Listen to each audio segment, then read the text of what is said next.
And that microphone is on. Welcome or welcome. Yeah, welcome. That's all I want to say. Welcome, welcome, welcome, everyone. Glad to have you here. It is Saturday. And what is it? It's December the 10th. Anything significant on this day? Yeah, I would have been married 39 years as of today.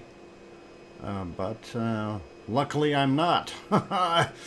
Anyway, let's not worry about that part. Oh boy, oh boy. Anyway, welcome everyone. Glad to have you all on board. Yeah, it would have been a long time, but I'm glad that it wasn't, because that would have been a life term in prison. Oh, too much fun. Anyway, welcome to all of you. Glad to have you all on board. Welcome to our wonderful moderators, Arizona Snowman, Piggy, C&D Boy, Gary 24/7 Live, he's at Skies, and a few others. So don't see any of them yet, but I'm sure they're around somewhere. I know Piggy is busy with her stuff, so that is one of those things we kind of have to be aware of with the catastrophe that she's had at her home, and of course with the ceiling in the man cave caving in was not a good thing. I just actually am refreshing the earthquake map there. I want to see if there's any more quakes there, and hopefully not. That region has been prone to earthquakes quite a bit as of late. And oh boy, no, hang on, no, those are yesterday's. So yeah, I don't see anything new popping up. These are all from the 9th. All right, so just had a quick look there, all good. And anyway, let's get at things here, and we will hand out the cookies to the person who got them today, which is, I'm surprised that she got in here and got the cookies. Congratulations, Yvonne. And here comes some cookies for you. Hopefully I spelled your name right. Oh, too much fun. Yeah, I did. I spelled it right. It's okay. There we go. Just the way it should be. And that is all cool. What? Piggy has to bomb-proof her home. Yeah, you know, bomb-proofing is one thing. Apparently her home is rated for... Yeah, we need a helmet for Kermit. Definitely. I agree with that one. You know, repeated shaking. Her home is supposed to be rated for a 7. You know, when you a magnitude 7. That's, I guess, their building code over there. And but you know, if you get repeated quakes, and depending on, you know, various sizes, from small to intermediate, you know, going anywhere from a 2 to a 5.5 repeatedly, you know, and that's what happens over there. It does take its toll on buildings, and cracks can develop. There can be certain things happening, so it is one of those things. Yeah, but it doesn't matter when you have... Oh, when you have a dozen? Oh, a dozen cookies? Huh? Oh, you lost me. Anyway, alrighty. So let's let me not try to pay attention to the chat. Let me try to pay attention to saying hello to everyone. Of course, and before we get at that, though, big news or little news. What you're seeing on the screen right now, of course, was Monaloa from last night. And before I get into saying hi to everyone, I want to point out a couple of things here that may be of interest. So some of you were wondering about, you know, why does it look like there's a second cone or whatever? building. And if we look at the area, whoa, what's wrong with my mouse? Hang on, let me clear that and see if we can fix that. Clear, and I want to make a circle around that. That back area there, that is all part of the fissure, and that is part of fissure 3. It's just we weren't seeing that much material coming out of that because most of it was coming out of this guy here, which is the primary portion or vent, if you will, for fissure 3. But the back portion, that circle there, is part of it. So that is what we've got. So that is kind of what we're looking at, in case you're wondering. And some people were saying, well, we've got another fissure opening up. No, this is all part of that same fissure 3. So not to worry or panic about it. And that is going to be going down a little bit more as well. Let's see, what else we got? Yeah, I think that is basically it there. I'm going to actually switch this now to the other video, and this is from this morning, so this is a little bit more current. And let me see if I can get that started. And there we go. That should be working now. All right. And it's a little fuzzy. Don't worry about that. It does get a little clearer. Unfortunately, it is what it is with the USGS camera. We can't get it any clearer than that. But this is what it was like at about 6:23 a.m. This morning there in Hawaii. And that's what we were seeing. So quite interesting. Our wonderful Monaloa is starting to dwindle, or it's taking a break. Who knows? If it takes a break for, just sits there on simmer like this for a couple of days and then goes again, that'll be pretty cool too. So that's kind of awesome. Anyway, we'll get at saying hello to everyone in here, and we'll start out with Sue Hayes and Storm Chaser, 1211, as well as Sharon Stewart. I can hear you, Sharon. Dave Kruk also here. Henry Nelson is here, and of course Yvonne Kunkel, who got the cookies. And congratulations, Yvonne. Dave Kruk also in the house. Gabby made it back in. Good to see you, Gabby. Sue, we got, okay, going up here, looking at, see, Lizoid is in as well. Alba Girl made it back, welcome. And Grandma B is in the house. And let's see, going up some more, looking for more wonderful names. And Hermione Schaefer and Fluffy. Welcome, I'm glad to have you both on board, hopefully. And hope Fluffy's not out getting wet or anything. That would not be good for right now. Looking to see what else we got, or who else we got. Oli Larson, welcome. I'm glad to have you back. Layla, also in the house, welcome.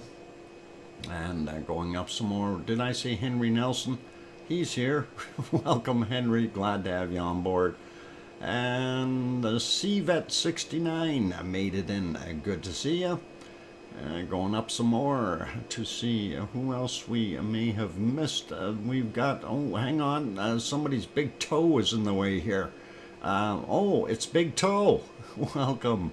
Perfectability 999. Brian, also in the house. Welcome. And going up a little bit more to see who else we've got. We got Alba Girl, we got Brian, we got Big Toe is always in the way. Kidding. You're more than welcome here, Big Toe. And let's see, who else we got? Scrolling up the list here, looking for Gail Moore. Welcome. Glad to have you back. And we got Hermione, we got Brian. Going, looking for more names. Sue Hayes, of course, we got. So, and thanks, Sue, for sending those things, by the way. And let's see, who else? We got Layla. All right. I'm still looking for more names. There's got to be more in here. I know I seen OFU Lux from Luxembourg fly in, so he's got to be here somewhere. And let's see, who else made it? Albert Girl, we got Kevin Williams, who has got a birthday tomorrow. Kevin, thanks for letting us know. That'll be cool. Welcome.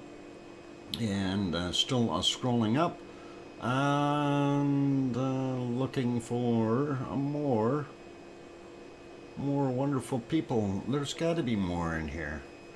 Oh, no, I'm all the way to the top now. I don't see any more up there, but that's okay. I will probably see the melodious people on the bottom. Pan, hi from the Netherlands. Well, Pan, there's a few of you here from the Netherlands, and they're really good people. And really good people. Anyway, Julie also popped in. Welcome, Julie. And let's see, who else we got? Duchess of Elements and a Donut Stick. Welcome, you guys. And who else did I miss while I was scrolling up? We got Storm Chaser. I think we got most of you. If I did not call your name out, I'm not trying to be offensive. And did I? Yeah, I got Grandma B. Like I say, I'm not trying to be offensive or rude or anything. It's just sometimes when you're scrolling, you don't see everybody's name. So it happens. It happens. And hopefully we've got all of you. Anyway, so yeah, that's kind of what is going on there at Mauna Loa this morning. Of course, their live stream stopped a little while ago from USGS, so we aren't getting the true picture of what's actually going on. This is canned lava from earlier today, and I'm glad I recorded some of that. Hey, Piggy is in the house. Good to see you, Piggy. And nice that you made it in, and hopefully you are doing okay, and everything, all that stuff happening there all at once. It's always hard. Let's get you a new cart and see if we can make that happen, so you can get some crayons in there. And yeah, just doing some typing here, and we'll get those in. There you go, Piggy.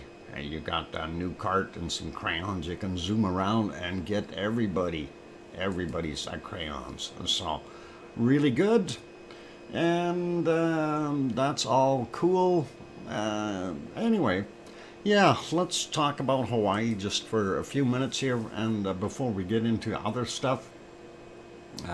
Going okay, thank you, and that is good, Piggy. Glad to hear that, and hopefully Kermit is doing all right as well, and everything is kind of on the mend there. We hope. I gotta have a drink, otherwise I'm gonna cough again. I don't know why, but all of a sudden, just right before the show, I wasn't coughing all morning, and then as soon as I set up for the show, I start coughing. Maybe I'm allergic to it or something. Some kind of allergy. Anyway, that's all good. So, yeah, looking at what we've seen there in Hawaii, it is kind of, no, the whole roof didn't collapse, just parts of it. Hang on, we can probably give you a picture of that if you want to see. Let's see if I can get over to that email and save that from on this one here.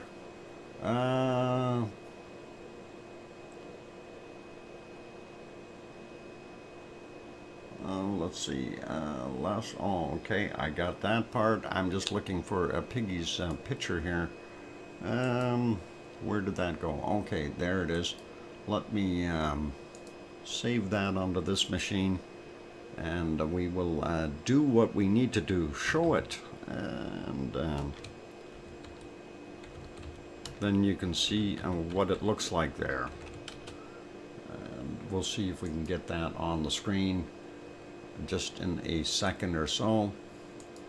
I know people are curious, so we'll do that, and we'll see if we can load that up real quick. Where did it go? Okay, there it is. So I didn't crop this or anything like that, so it's a little smaller than it could be, but there you go. You can see the damage on the ceiling there, rebar sticking through and stuff like that. So it is what it is, and some of that debris, of course, hit Kermit on the head. I hope you're not allergic to us, Doc. Well, I don't think so, Sharon Stewart. I hope not. Nah, it's just one of those things. Anyway, you can see the damage up on the ceiling there, and of course that is the concrete stuff that came down, and not just plaster, it's concrete, literally. So a little heavier than just regular plaster, and that is what it is. And it is, yep, chunks of concrete as well. Yeah, so pretty nasty.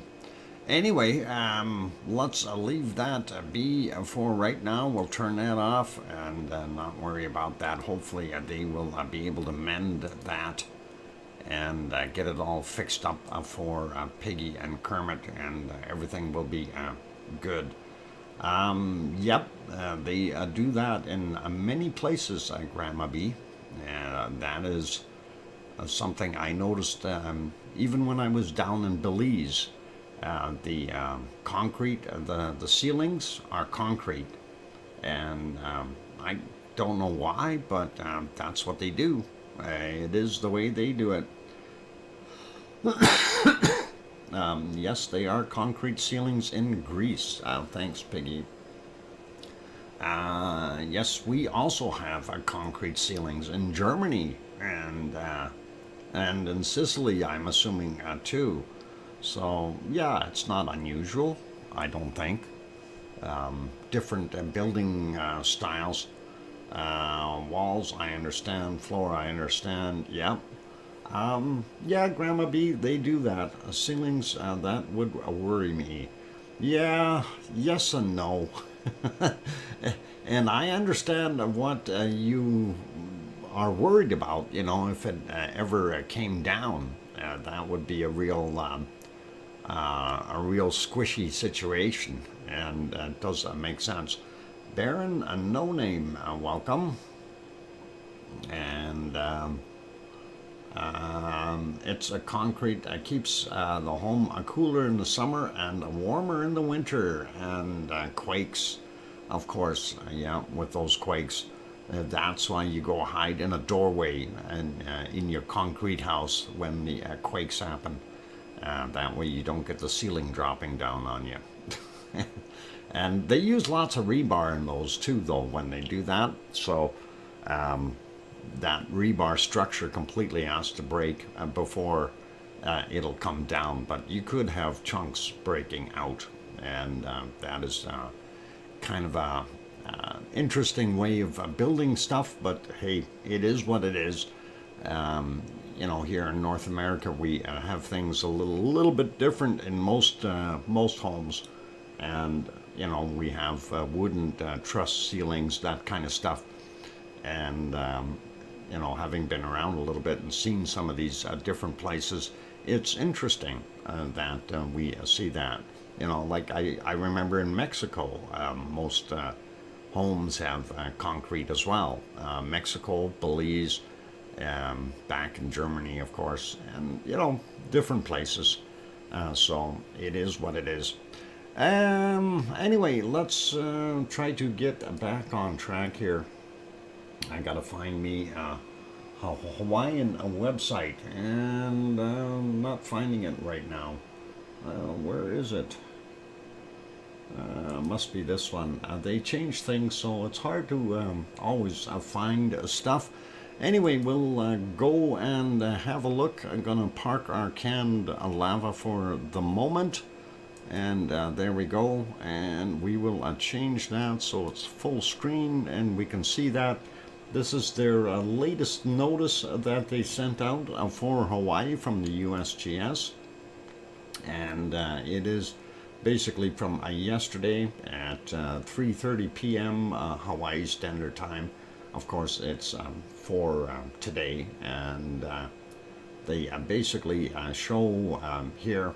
So, northeast Rift Zone eruption of Mauna Loa continues with reduced lava output and gas emissions at Fissure 3 since this morning. And they're saying from the time there, 11:30 a.m.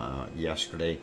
The vent continues to be significantly reduced, and the lava flow, the low lava fountains feeding lava flows has extended only 1.65 miles or 2.65 kilometers from the vent to the northeast direction. Okay, the channel, this points appears drained of lava and probably no longer feeding the main flow front. And then, of course, they go talking about the stalled flow front, 1.7 miles or 2.8 kilometers from Saddle Road. And it really is not progressing very much. The main flow front inched forward very slowly at about 7 feet per hour as it settled, and so about 2 meters every hour, and that is significantly reduced from the speeds it was doing before. The other really good thing about this whole scenario is the sulfur dioxide, or SO2 emission, has been reduced, and this was as of the 8th. They were indicating that from the 130,000 tons per day, it is now down to 30 tons per day. So basically 100 tons per day less of SO2 emissions, which is quite significant. You're talking, basically, what is it, 4/5 of the emission there. So it is really knocked it down a whole bunch. So that is pretty cool. James Bong, welcome. I'm glad to have you on board. And let's see, did I miss anybody else sneaking around? Anyway, so that's kind of interesting. Only 30,000 tons per day as far as SO2, a lot better than what we had before. And let's see, what else we got? No, I don't want that one. I want this one. And here is your lava flow. And you notice there's not so much lava flow going anymore. And that is a pretty neat shot. And of course that, I don't know which direction that actually is going. I think that's going down the hill. So it's not going very far, you guys. And that is what we've got there right now. And of course this is one of the photos from the USGS site. I'm trying to get back to where my map is. Hang on. This is supposed to be the 10th. What is going on? 8th, 9th, and no 10th. Oh, well, we'll settle with the 9th. That's for the 10th anyway. And there you can see at the top here. Actually, we can probably make that a little bigger. There we go. Basically, flow now inactive. Okay, so it's telling you that there is nothing new flowing. You may get a few more feet of push forward, but really there's no new lava feeding it. So that's kind of what we're looking at. And there's the highway.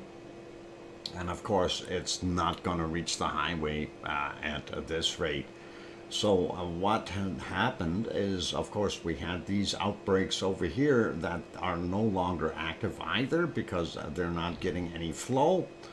And here is a Fissure 3, and of course you notice it's a big long line, so there are multiple openings to it, but really we had one that was doing the main push, and of course that lava was flowing down to about this point here and basically stalling out, and what flow front confined in the channel, and they're not seeing that. And then this flow now inactive, and this was the newer stuff that was there, and it's basically stopped.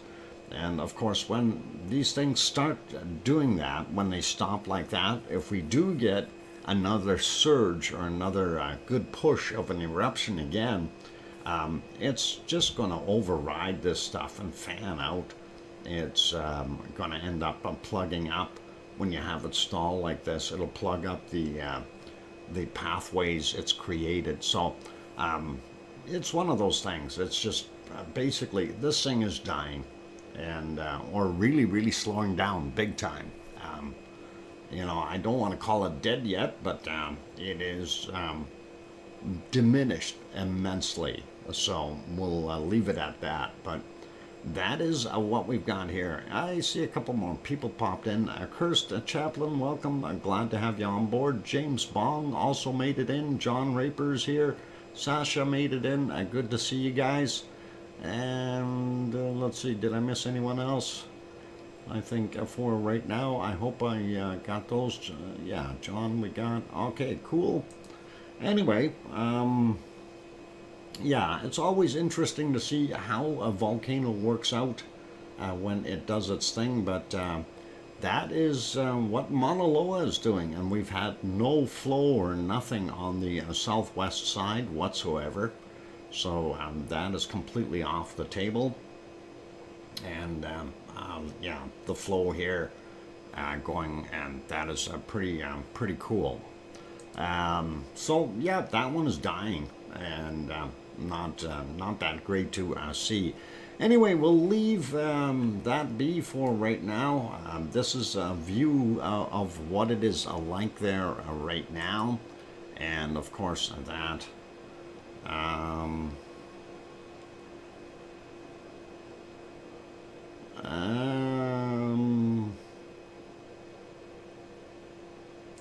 Okay, I'm just looking here. Yeah, Piggy, let's just leave it for now. That's fine. Anyway, there's the scene right now. It is hazy and kind of, I don't know, smoky looking up there, but you can't see a darn thing. That fissure would be over here somewhere, and we aren't seeing a heck of a lot up on the hill from this view. Of course, this is Shane's Getting Handy's channel, and that is what we've kind of got. Not seeing any plumes, any smoke or anything like that, other than perhaps some high cloud out there, and that is it. So don't know what really to mention, and of course USGS is not live right now. I'm going to try to see if they've gone live again, or no, they haven't. They may have diminished staff there for a Saturday, but that's okay. And let's pop over to Iceland, and we will see what else we've got here. And there we go. We are in the capital city of Iceland, and that is a wonderful Reykjavik. And we like that place. It's a nice place. They got good hot dogs. Anyway, let's go back a few hours. Today we're only going to go back about 7 hours because it's not that dark there yet. Well, it is now, but I mean, 7 hours ago it wasn't. And we can see out in the distance, very clear sky up top here. We see the mountains that are all snow covered, and we can see the tops of the peaks up here also have snow on them. We don't see any snow on the ground though. It was pretty chilly there last night, but that is what we've got there right now. This of course is the other view, and that is what it looks like right now. But we will get to about the same 6-hour mark roughly, or 7-hour mark back, and give you a comparison shot from the other direction. And there we go. Doesn't look too bad. Again, the sun is a very low angle up there, so everything looks a little orangey, but it looks pretty nice. They had a relatively nice day. No snow on the ground, which is good for them, I guess. And we'll put that back to live as well as the other one. And hugs to all, extra hugs for Dr. Fox. Wow, thank you, Piggy. Appreciate that wonderful super chat, and that is very kind of you. And appreciate that wonderful support. And I think the hug would have been just as nice, though. And John Raper saying 37 signed in, 39 on the roll. How about 41 and 44? Yeah, that looks better. That's okay. We won't worry about that. Anyway, let's go over to the other one. And thank you, Piggy, again for that wonderful super chat.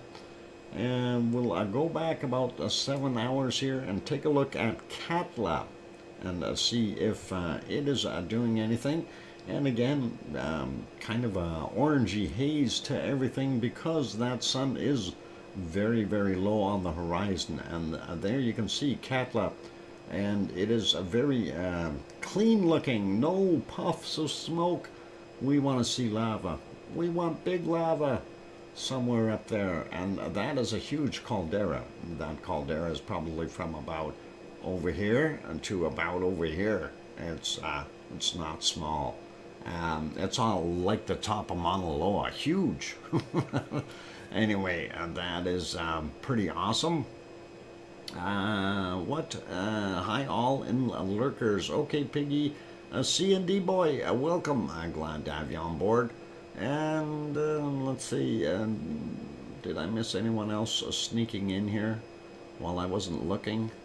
That happens a lot. And Piggy's going to go to the Lurkers Lounge. Okay, no worries, Piggy. And I was lurking last night for half an hour. Okay, only half an hour? Wasn't that interesting? Darn it. Snaffles around Arizona's recliner and offers Twinkies. Yeah, there's got to be some Twinkies around. We'll have to get some of them. Anyway, looking at it, though, out at Katla, that looks pretty awesome. Nice view, but really nothing going on, so we won't worry too much about that. Going to put that back on live. And we'll pop over, have a quick look at a couple of the harmonic tremor charts. And let's click on the right stuff here. Most of them are still kind of broken, and hopefully they'll get them fixed eventually. And we'll see what happens. Bedtime, Dr. Fox. Okay, John, no worries. You get some sleep if you're heading to bed there. And let's refresh this. This, of course, is Grindavik that we're looking at. And that is just to the south, I guess, southwest of our wonderful Fraga del Fjall, where Ragnar and Siggy are. And anyway, there we go. We see it is on a decline. And that is, of course, not what we really want to see, but it is there. We do see one spike in here, so there must have been a quake somewhere around in the area. We'll go take a look at the other one, and that is the Krusevik, and it will show us the other side, since Fraga del Fjall is not working. And there we can see Krusevik, and we can see that heading downward as well. So the whole area in there, that would be not just confined to Grindavik. That would be probably a majority, the portions of the Reykjans Peninsula that is showing that same pattern throughout. We do see some spikes in here, small ones, telling you did have some quakes in the area. So we're going to take a look at those right away. So looking at the time, though, it is time for a break, and we will go to our earthquakes after the break, and then we'll carry on from there. I'm going to put you back on the lavely lava. Let's see if we can get that back on there. There we go, and that, of course, was from this morning at 6:36 Hawaii time, and they're in the past. I'm in the future to them by 3 hours. Anyway, that's what we've got cooking. I'm going to throw some music back on. For those good people who are here, if you haven't yet hit that like button, please do consider giving it a bop. Also, if you have not yet... hey, did my video stop? Oh, no, it's gone. If you haven't given it a bop, give it a quick shot there.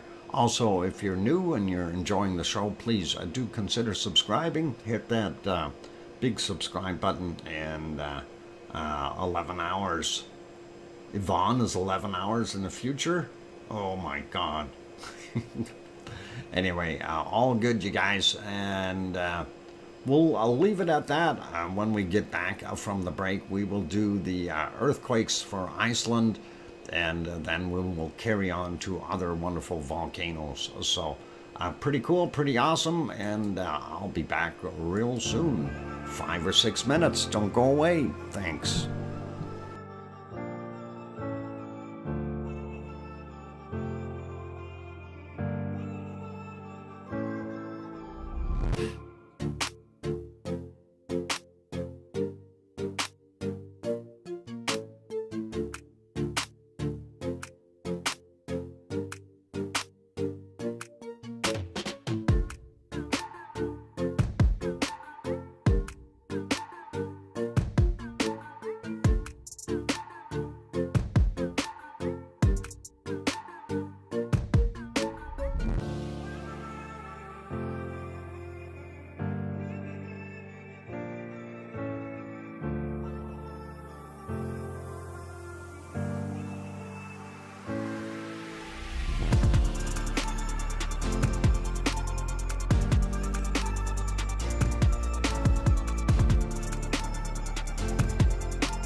go. The microphone is back on. Welcome back, everyone. I'm your host, DrFox2000, here in Edmonton, Alberta, Canada. And of course, you're watching VolcanoX live stream.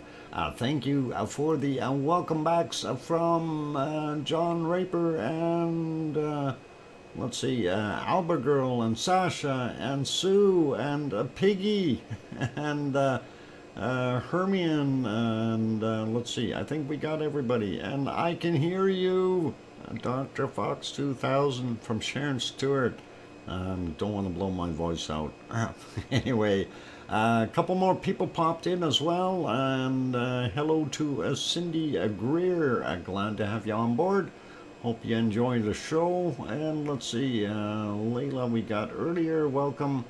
And I don't think Dave, the LOL Super Kitty, or LOL Gemma the Super Kitty, and Dave, of course, with, I don't know if Claire's there, but thanks and welcome. Anyway, I did see Sharon Stewart threw in a gift pack, purchased 5 gifts, so that was awesome. 1 month gift memberships from Sharon went to Sue Hayes and Echo the Bot and Kev and Jason Slater and is that 5? 1, 2, 3, 4, 5. Oh, C&D Boy got one too. All right, I see. No worries, but thank you very much, Sharon, and congrats to those people who got the free memberships there for 1 month. That is all awesome and very cool. Anthony popped in here as well. Welcome. Glad to have you on board. And all cool so far. So, oh boy, yeah. Yep. All good. We got your what? We got our color back, Sue. Yep. For another month, and that'll be pretty awesome. There you go, guys. Anyway, I did say let's go pop over to Iceland and take a look at the earthquakes there. So we will do that next, and we'll see here. Hang on, I'm gonna stop that canned lava, and we will go over to Iceland and see what we've got for.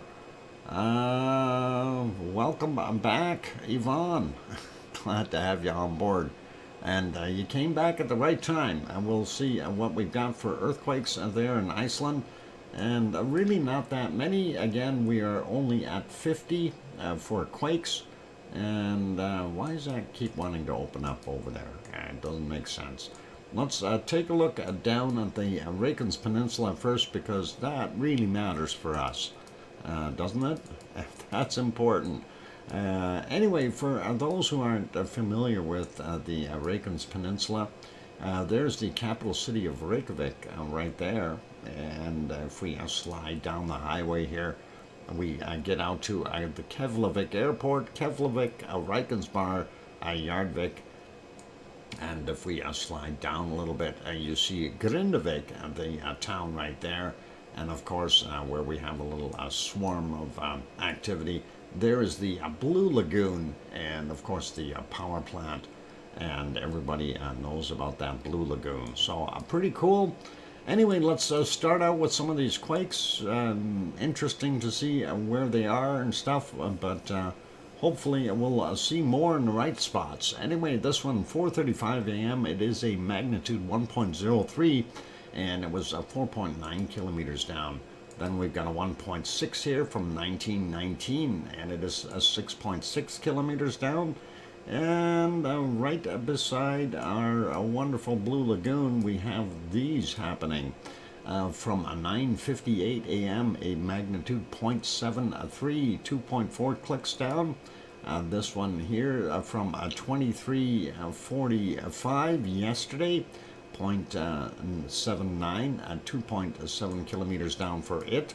And then 0.08, very small, 3.3 clicks down. Yesterday's as well at 22:34. This 0.24. These are all small, really, really small. 3.3 clicks down, and that was 8:28 a.m. 0.06, 3.6 clicks down, 2:15 a.m. in the morning, and then we had this one from 1:59 a.m. 0.17, 3.3 kilometers down, and another 0.29, very small. I wish it was a 2.9. That would be some very, very small. Anyway, 4 kilometers down, 13:18 was the time on it, and this 0.11, 3.9 kilometers down from 26 minutes after 2 a.m.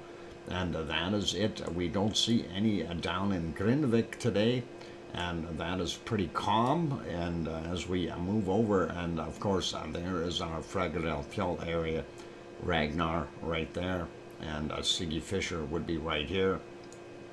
And the northern area right near Kaleer is of course partially from our Fagradalfjall area, but we'll take a look at some of these small quakes. Nice to see them in that area. Could be magma intrusions, we don't know, but very, very small quakes no matter what. Magnitude point is 6.2 clicks down, and that was at 3:45 a.m. Then we've got a 0.03, 6.2 clicks down as well, 3:12. And Yvonne says, okay, sleeping time for me. We have a busy day ahead for us tomorrow. Yeah, enjoy your shopping tomorrow, Yvonne.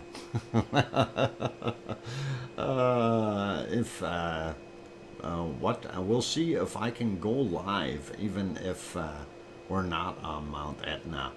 That would really be cool, Yvonne, and let us know if you're going to try that tomorrow morning. That would be great. I would really enjoy that, and I'd be happy to help you out with any of those questions that you might have. Anyway, good night, Yvonne. All right, 0.03, 6.2 clicks down, 3:12. We got that guy. And then we've got this one here, 0.34. And 406 meters down from 4:48 a.m. Then we also have this guy, another 0.04, 584 meters down from yesterday, 23:15, and then also this 0.68, 3 kilometers down from 5:41 a.m. So not sure what we've got going on there, but not a heck of a lot, but some quakes in that area is better than none, I guess. And I go over here. This is Kristevik, and there you have a 0.69, 2.8 clicks down. Yesterday's from 23:20, and then going out northeast a little more, we see this one 0 from 5.2 kilometers down. 17:25 was the time on that today. We have a 0.1 up here, 3.5 clicks down, 14:58. Then also a 0.15, 14.4 kilometers down at 3:44 a.m. A couple of other ones over here, 0.9, 2 kilometers down, 15:57. 0.16 in magnitude, 7.8 kilometers down, and that is at 7:13 a.m. Zooming out a little bit, looking for more. We do see over here at Katla, we did have a few quakes, but nothing really substantial. 1.13, and that is 701 meters down. 49 minutes after midnight for that guy. 1.04, 135 meters down, and that is from 11:10 a.m. Then over here we see a 0.6, 5.2 kilometers down, 16:35 for him. So not a heck of a lot of activity going on there. What? I'm like 10 minutes behind in the stream. Thank you for saying hi, Doc. Oh, you're most welcome there. And you'll see that in 10 minutes, won't you, Dave? Oh, hope that hurries up there. Press live. Yeah, that works. The little red button, or the little button that says live, make sure it's got a red dot. I can't, it would be wrong. I watch the whole show. Oh, you're watching the whole show. All right, well, if you're 10 minutes behind, that's okay. Anyway, from 1652, we had a point 2, 5.4 kilometers down, and that is sitting in Astja. There's Astja right there, of course, and then over here, over here we've got Hertebreed, and these quakes, I don't know, maybe they are migrating southward here. This is actually what we want. We want to see them getting closer and closer to Astja. That would show some kind of an eruption. This is Hertebreed right here, and of course we're going to see what this little guy up here is doing. 0 from 6.3 kilometers down, and that is at 1911 today. Then we've got a point 31, 8.6 clicks down from 4:10 a.m. and we'll work this way across here. 11:07 was the time on this one. 0.45, 7 kilometers down. The next one, of course, is, we'll grab this guy here, 0.63, 3.1 kilometers down from 2 minutes after 10 p.m. there yesterday evening. And let's see, this one is 7:28 a.m., 0.08. These are all very small quakes. 0.691 or 691 kilometers down for that one. This 0.2 was fairly fresh at 21:34 and 5.2 kilometers down for him. This is a little older, 1.14, 10.7 clicks down, and 26 minutes after midnight. And then we also have over here from yesterday, 22:02, 0.63, 3.1 kilometers down. This is fresher again from today at 20:34, 1.1, 3.1 kilometers down. The biggest one of the batch, 1.5, 4.7 kilometers down, 15:02. And then we've got this guy here, 0.53, 3.2 clicks down, 6:58 was the time on it this morning. And then we'll end up with from 10:57, and that is a 0.49, 2.1 kilometers down. So are they migrating? We don't know. Oh, we got a 0.5 down here, 7.6 clicks down, and 20:41 was the time on it. Don't know what's really happening with that. We'll see. And going up here near the island of Grimsey, and there it is. I'm going to grab this bigger one. This is the biggest quake in the last 24 hours, 2.83, and that was 10.3 kilometers down from 13:45. And then there's a little 0.6 right beside it. Let's see if we can split those up. There we go, 0.6, 10 kilometers down from 13:53 as well. So kind of interesting to see those.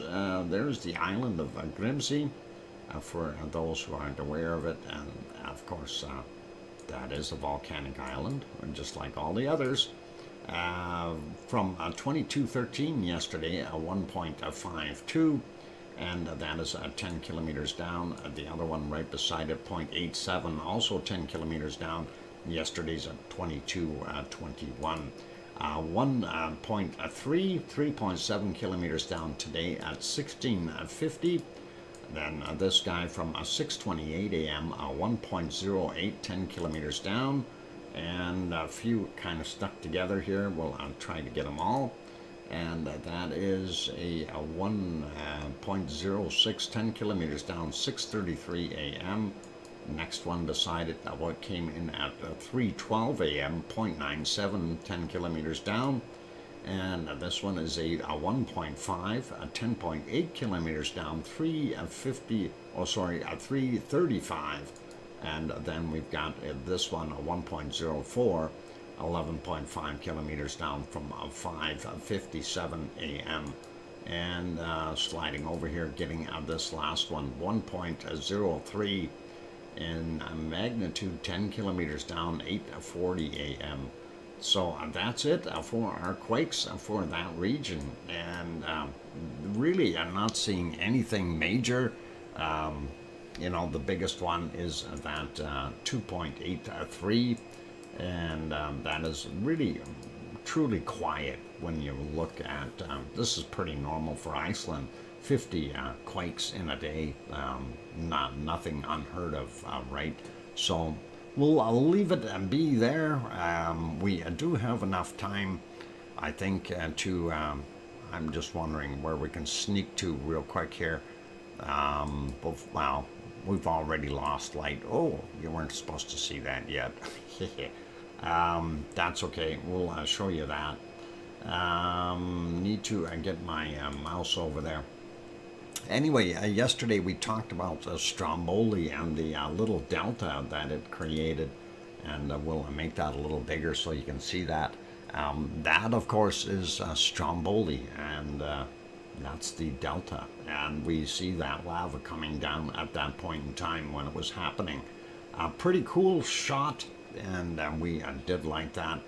And that photo, of course, came from Twitter, and that's pretty cool. So just figured I'd share that one with you guys real quick, and I thought it was worthy of looking at, and as it got down into the water. Let's go over to our Sicily, though, and we'll take a look and see what we can see or what we can't see. And this is one of the problems today. Not a heck of a lot going on Mount Etna, and you see why. And there is a lot of cloud in the way, just unable to see anything.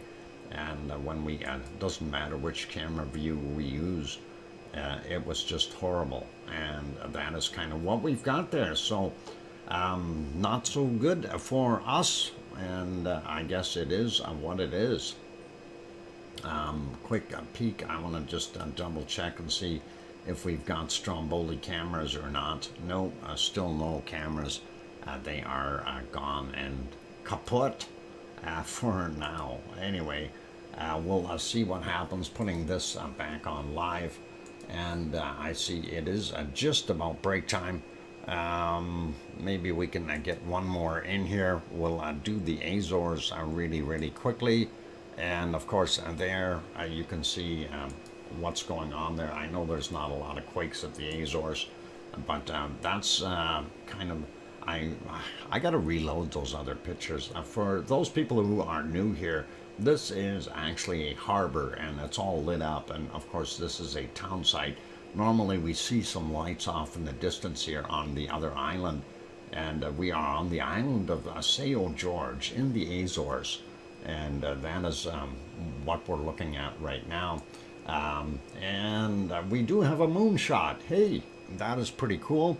And this is a little cove in here that we watch to see how much white water we see washing up, telling us how rough the ocean is there. So that's pretty cool and awesome, but nice view with the moon, and that is, yeah, pretty funky. And now we got clouds moving in. Darn it, the moon shot is over.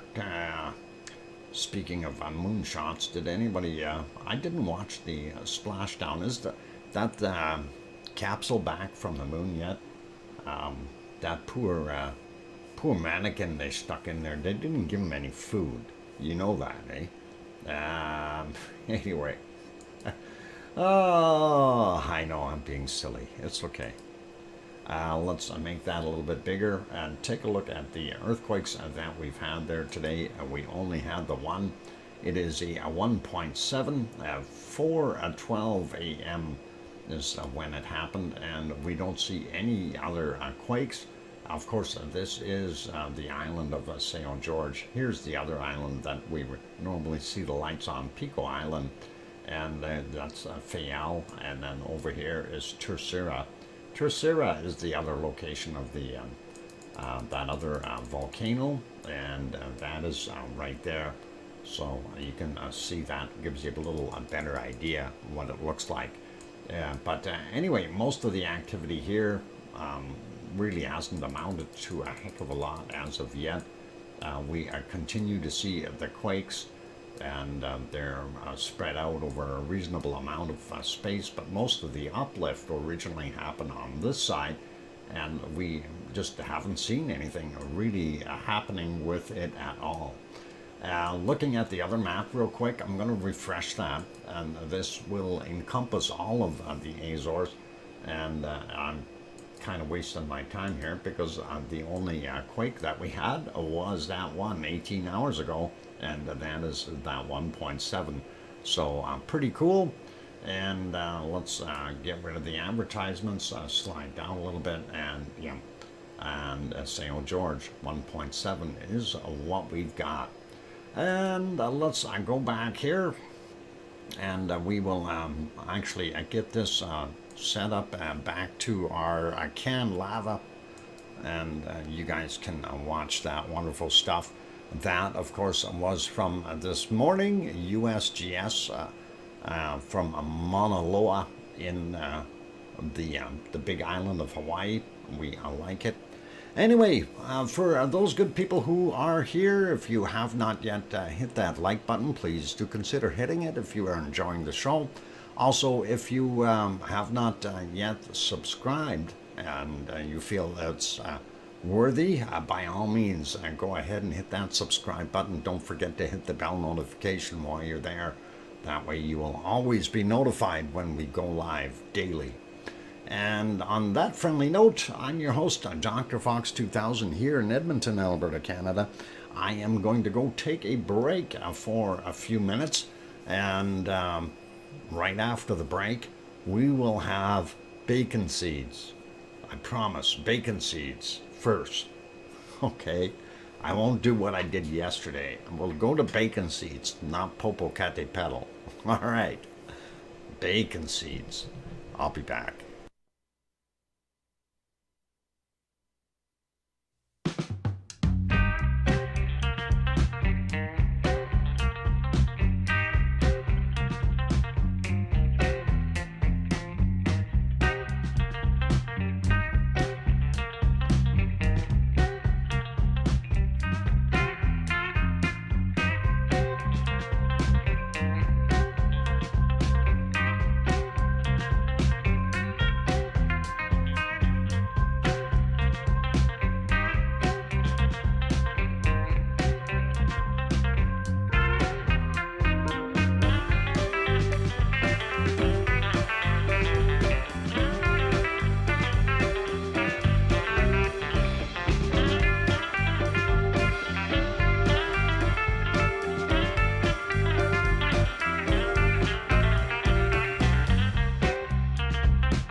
So, the microphone is back on. I'm your host, DrFox2000 here in Edmonton, Alberta, Canada, and of course, you are watching a VolcanoX live stream.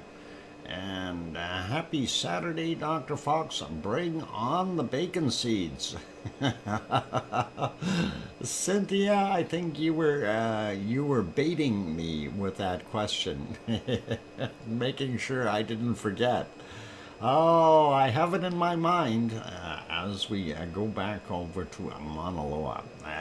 Anyway, this was actually kind of a nice scene, but we're going to stop that for a bit.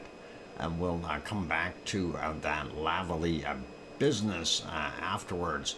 And of course, that is, we'll turn that off as well. That's Shane's Getting Handy channel. That's what it looks like there right now at Monaloa. Anyway, thank you for the welcome backs from John Raper and of course Cynthia and Albert Girl and Sue Hayes, and Thistle is going to give me a heart attack. It keeps launching off the bed. Uh-oh, uh-oh. The little one figured out how to be a monkey. And I hear you, Dr. Fox 2000. All good. Thank you, Sharon Stewart. And thank you, Piggy, for that welcome, our wonderful Dr. Fox. So thanks, Hermione. Got that in there as well. Her and Alina both are playing Runaround. Uh-oh. Okay, that is all cool. Let's go have a look at the bacon seeds. I know there's got to be a couple in here. Anyway, we checked and we're switching. And the computer's being slow. Anyway, that was the last one from yesterday. So let's take a look and see what Piggy has sent us today. There she is, working away. And by the way, if you haven't noticed, that is a trotter hoof on that laptop. Just so you see on the cover. Anyway, let's go to our bacon seeds. Here's the first one of the day. And this one looks like it was working at wrapping Christmas presents. I wonder who is getting a present. That is pretty cool. And we gotta like that. Party Piggy. Yep. Wow, that's getting the presents ready. It's a lot of work. You don't want to get your tape stuck on your trotter, I don't think. Next bacon seed is coming up, and for some reason, again, my computer seems to be revving up for some reason. Anyway, this one is a couple days short here. It says October or December 2nd. You better change your calendar there, Piggy, if you want to get presents. But dressed up for Christmas, for sure. Red bow tie and a fancy hat. I gotta love it, you guys. And the next bacon seed for today is this little guy. And this is definitely a wee little bacon seed. Got to tape a thistle down to the wrapping presses. That'd be funny. Probably not so happy with a thistle doing that. She'd probably be mad at you for getting the hairs pulled out, but I guess it is what it is. Anyway, that is an awfully small young bacon seed, and we like that. That is cool. And here's one saying Merry Christmas beside a barrel. I think we might have seen that, but that's okay. We'll always love looking at a pig with a smile on its face. And, you know, it's they do have their emotions, so very cool. Next one is this one here, and he's looking at you. Yeah. Love those ears, and that is pretty snooty, if you ask me. And of course, looking at what's for dinner. So pretty cool. Hey, Oz is in the house. Welcome, Oz. I'm glad to have you on board. And our last bacon seed for today is this one here. And that is another skinny little piglet. And he's wandering around on a chest. I guess he must have been working on presents too. So looks pretty awesome. And that's it for our bacon seeds for today. Thank you kindly, Piggy, for sending those in. We do appreciate them. And you've always do an awesome job at that. Even in trying times, when you're busy doing other things, you manage to get them in today. And, I really applaud you for that. Thank you. I was going to email you this morning and say, hey, don't bother, but just as I was emailing, you ended up sending them. So I was, going to let you just have a day off kind of thing, but really do appreciate it, Piggy, and thank you very kindly. All right, let's keep going, and we will see what else we've got. So, zipping over to Popocatépetl, since I mentioned that would be next. There we are, and of course it is hiding the top in the clouds now. It kind of looked like that earlier too, though, and this is about an hour ago, and you can see it. And anyway, we go back a little bit further, we do see it kind of wasn't too bad for a little while, but prior to that it was pretty nasty.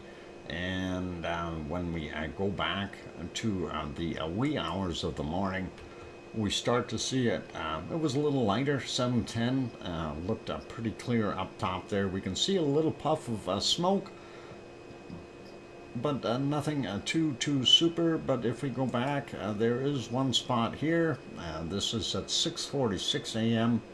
and I'm just making it go a little faster here, but it did have a little plume coming out, and that is what we've got there. So that was about the extent of what I seen there earlier, and then of course it was in clouds, and then prior to that it was out of the clouds, but it looked really weird because Fuego was erupting this morning. Yeah, Fuego always seems to erupt. Look at how bright that is up there. Those clouds, that moonlight is just really, really shining. You can barely see the stars, and that is pretty awesome. And if we go back a little bit further, I don't think we've seen too much coming out of that volcano at all during the night. This is 1:32 a.m. and again, moonlight just kind of washing everything out. We see a little bit of smoke right there, not a heck of a lot, so pretty cool. And let's get this going here. And this, of course, is Fuego. And why is that not moving? That should be going. Is Fuego working? I want live Fuego. Uh-oh, there we go. That's live, and that is a Fuego. Let's see if we back that up a little bit more. Looks like a bunch of clouds in there, but it was also doing some erupting, so pretty awesome. How about right about here? And that should be a pretty good indicator that, yep, you can see this is not cloud from these fluffy things here. This is from our wonderful volcano, and as we advance it, you can see it was indeed erupting fairly rough, and I wish we could see that at nighttime like that. And of course it kept on going for a little while there, and this was not too long ago. 15:54 is the time on this right now. So yep, looking at it, quite a bit of material coming out of that volcano and venting upward. You see the really dark plume. I'm going to see if we can kind of hunt for it in some other spots here. another hour ago or so. It was kind of clear for a few minutes, and there we go. 15:36 is the time. That's not an hour back. Hang on. Why do I have an hour written down here? Okay, never mind. Might be for one of the other volcanoes. Okay, this guy here. Yeah, we didn't see what was really going on because of the clouds in this particular eruption, and everything was kind of just hanging there, and that's part of a problem when you want to see a volcano. And this, of course, is about 6 hours ago, nice and clean looking. But of course, then it wasn't erupting. Let's see if we can find a spot where it was. And that is before the weather moved in.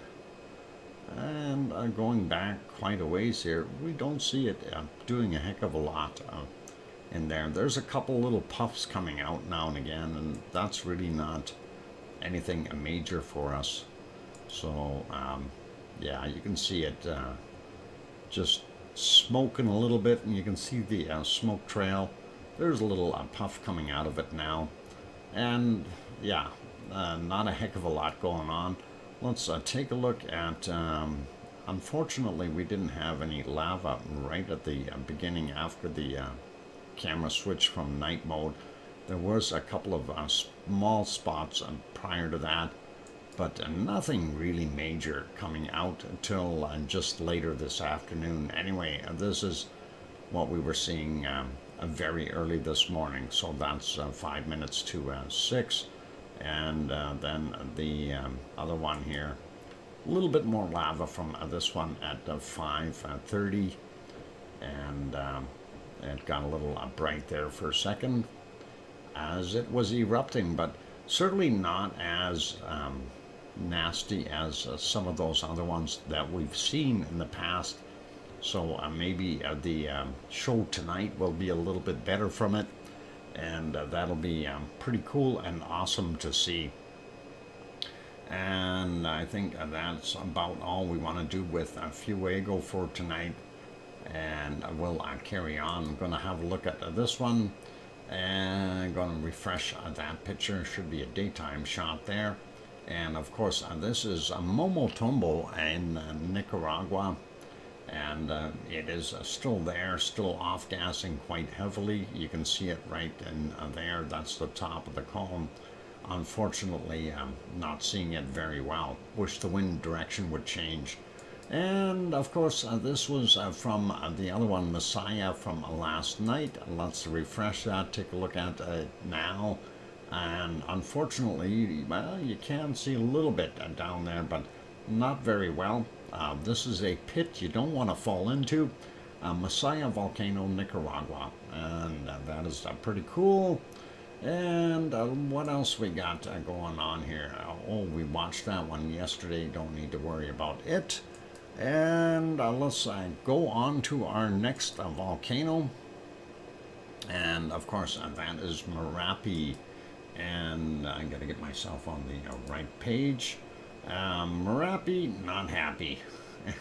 Mind you, they got... Oh, hang on. That I'm on the wrong one. I'm on the wrong page. Darn it. Morapi. That's the other gray one. So, there we go. Looks like we had some kind of a quake or something there. That was short-lived, though. So I'm not sure what's going on, but that is what we've seen. Unfortunately, we can't see it. Let's go back in time here and see if we seen anything at all. And there we go. About 3 hours ago, it was visible. And let's see, and there we go. Not puffing out as much material as it had in the past. And of course, we don't see any lava on that. And that is, of course, a moonlit from 2:23 a.m. And we go back a little bit more, looking for more puffs or eruptions that we may not be able to see. And this would be about, let's see, yeah, 1:45 midnight there. and again, very low level emissions from it. So not sure what was going on, and of course at that point in time it too had a little bit of activity showing some kind of a burp or something within the crater, but we're not seeing anything come out that is, making us go ooh and ah, which in a way is good, but also not so good. Let's carry on, and of course this is our next one, and that is over in New Zealand, and we seem to have the same problem we had yesterday. This is Mount Ruapehu, and Mount Ruapehu is being pelted by rain, and it doesn't matter where we look. Nice volcano gray, by the way. And of course these rain clouds are doing their thing, so this is something we get used to, missing the wonderful volcanoes. Thank you for the 5-minute warning, Piggy. You can see the bottom of the volcano just a little bit right there, but not much. More clouds in the way, and we'll leave that be. Going to put that back on live and watch the live raindrops. The other one of interest, and I'm going to refresh that, is our Taupur, and Taupur, of course, being in New Zealand as well. You can actually see Ruapehu from Taupur's camera, the one that we were looking at. Anyway, looking at what we've had since all the quakes, we've been quiet all the way through. There's a couple little upheavals, but nothing really that is going to scare anyone and be nasty. So very, very quiet there today. And of course, it is what it is, and not much we can do about it. And by the way, there in the future too, it's 11 on the 11th already, so they're almost a day ahead. Holy mackerel, 11:26 a.m. There in New Zealand. So pretty cool. Anyway, there is the tremor charts and stuff. And of course, if we drop that link in case you want to keep track of it, there you go. You can have a look at it. That is the link I just dropped in the chat. And the next one is, of course, from the Suncourt Hotel and Conference Center. What is that? Is that rain? Or is that other 4-letter word? I don't believe that. I don't know. Is that... It almost looks like there is flaking inside of some of those things. Anyway, yeah, rain, not good. Let's call it rain for now. And you can barely see to the other side of the lake. It's that wet out there. So that is it for us, for that area. And of course, this is what we've got. So let's take a look if we can hit one more volcano here. And we will go over to Semeru. And I think that one is buffering though. Let me see if we can get onto that and have a quick look. And yep, I already moved back about 16 minutes. It was buffering, so we couldn't see it. If we go back a little bit more though, we can actually see it come out of the clouds. And there it is, you guys. Well, partially out of the clouds. We see it's got a cloud sitting right on top of it. And unfortunately, that doesn't do us a heck of a lot of good.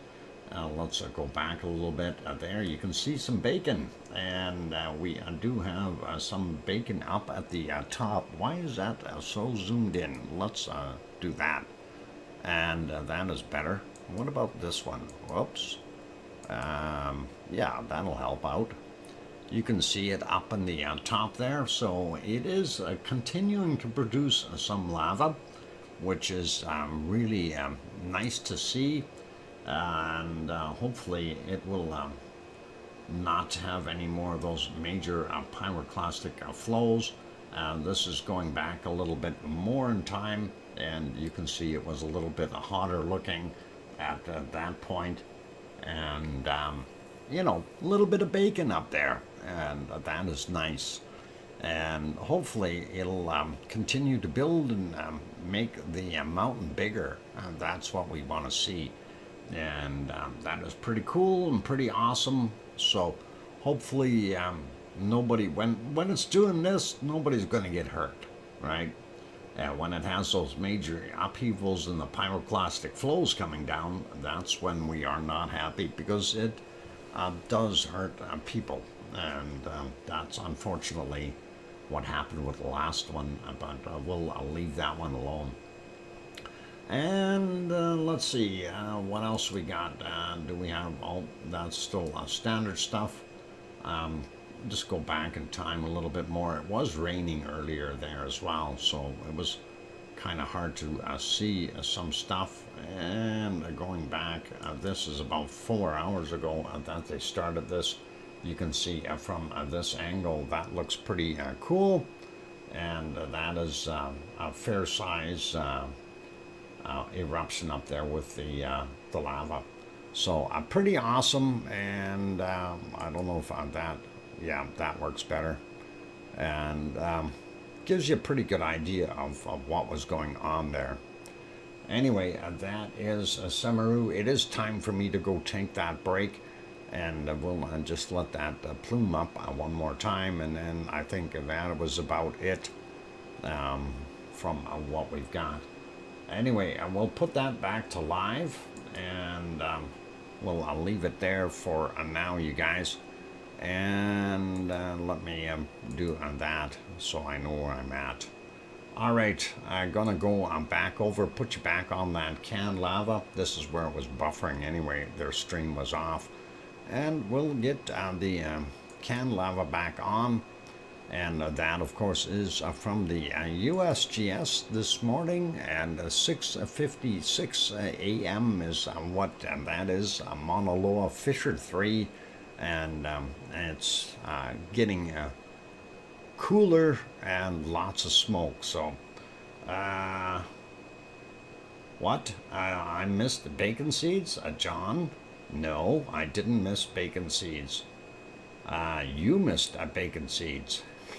Yeah, I made sure I got them this time. If you scroll back, you will see bacon seeds.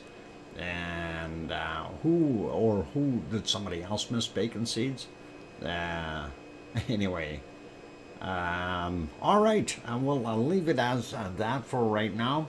For those good people who are here, if you haven't yet hit that like button and are enjoying the show, please give it a quick bop. Also, if you are new, sitting on the outside, want to join in and chat with the wonderful people in the chat box, you do need to be subscribed for at least 1 minute, and that way we do that to keep out all the unwanted pornography links and stuff that are dropped in the channels here. So that is what we're trying to avoid with that. Otherwise, we'd open the door up all the way, and that'd be okay. Anyway, on that friendly note, it is time for me to get that break in, and I will turn on some music for you, and we will go from there. So back in 5 or 6 minutes. And for those who missed the bacon seeds, go back about an hour ago, or sorry, half an hour ago, and you will be able to see them. We don't want riffraff. No, we keep the riffraff out. Anyway, for all you good people here, I'll throw some music on, and I'll be back. Thanks. Cynthia says Dr. Fox did show the bacon seeds. Yes, on cue with that. Thank you, Cynthia. All right, I'll be back.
there we go. The microphone is back on.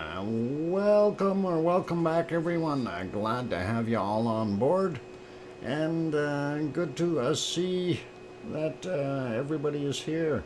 And yes, I did drop one of those wonderful gift certificates there, and it looks like Cindy Greer got the 1 month free membership there. That is awesome. And anyway, we'll carry on. Thank you for the welcome backs from Sue and Alba Girl and John Raper and Piggy saying welcome back, Daddy Fox Aru. And awesome. And thank you, Teresa. And I think we got everybody. So for now, and I hear you, DrFox2000.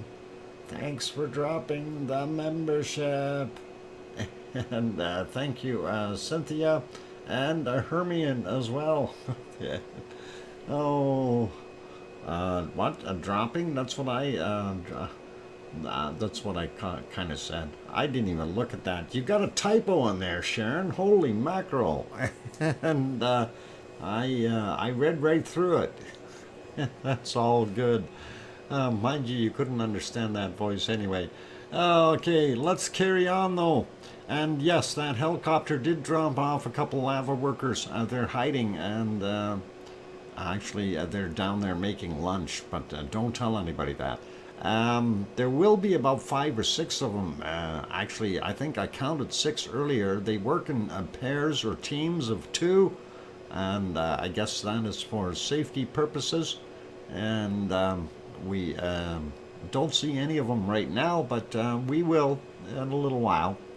If we leave this play for a bit, it'll be good.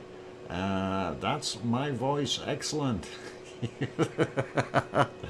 Sharon, if that is what... oh, never mind. I'm not going to say much. Bite my tongue really quick. Oh, that hurt. Okay, never mind. Let's not do that. Anyway, next volcano on our list, of course, let's head over to Japan. It's not mine. Tom Dice is in the house. Welcome, Tom and Pepper. And anyway, there we go. Over to our wonderful Sakurajima in Japan. And Sakurajima has been laying low as far as activity. A little bit of puffing here and there, but nothing really serious. We haven't seen any major outbreaks. This, of course, from about 6 minutes after 7 a.m. You see a little bit of smoke coming from it. And before that, of course, it was in the nighttime. And, of course, being lit up by the moon. So you can see the plume a little bit. Really wasn't making anything impressive, though. All them birds. Yep, it's a fishing area, Piggy. They're going to have lots of birds in there. Sliding back a little bit more, I'm just trying to find something that is eventful. And there really wasn't anything major outflows from this volcano. This is at 2:22 a.m. their time. And we didn't see a heck of a lot before that either. I think there was 1 or 2 little plumes here, but nothing really to get anyone excited or worried about. I think they were having a good sleep there for the night, and this is all the way back to the beginning there from 1955 yesterday. And you can see that plume is about the same. It really hasn't done much more. So that is what we've got there. And of course, the birds have all gone. They like to be around in the earlier portion of the morning here. There they were. And I don't know what all those birds are doing, if they're flying on the thermals catching bugs, or are they waiting for the fishermen or something like that. But looks like they're having some fun in the wind. Thermals, catching thermals, getting their wings spread. So Lots of them over there, though. I do have to agree with that. So pretty cool. And anyway, let's go take a look at the other camera views. I got to put this back on live, though. And there we go. And there comes the ice cream boat. I was waiting for that. I thought for sure we're going to miss it, and I'm glad that we didn't. It's coming in for landing. You can see it right there. So if you head on down, by the time you get down there, down that road, and then hang a left, get down to that dock, you can go get some ice cream, and they're just about there. So that is pretty cool. We like it. And of course, looking at the background here, that is Sakurajima from a little further back. It looks like an impressive mountain, but it's not doing anything too major. So I'm sure everyone there is enjoying their morning breakfast or whatever they're doing on a Saturday morning at 7:48 a.m. There in Japan. So pretty awesome. Let's take a look at the close-up shot here. This, of course, is the caldera itself, and that is pretty impressive when you can see the ridges and the lines of where the lava has flowed out in the past. Looks pretty cool, and I do like that. Unfortunately, no lava. And that is what we've got there right now from Sakurajima. So let's go on to the next one. This one is not quite as pretty. It's, of course, doing some heavy-duty off-gassing right now. You can see that, 7:49 a.m. And that is coming from Suwanoshijima, which is on one of the southern islands, and that is pretty impressive that we continue to, we see it throwing out a lot of ash and stuff like that. It was doing a pretty good job at throwing that material out earlier.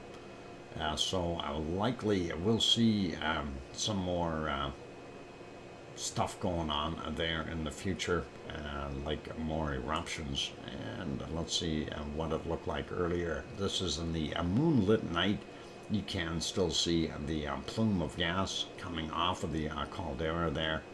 And if we go back even further, this is 7.5 hours ago. Yep, quite a bit of gas still coming out of there. Unfortunately, again, no lava to be seen.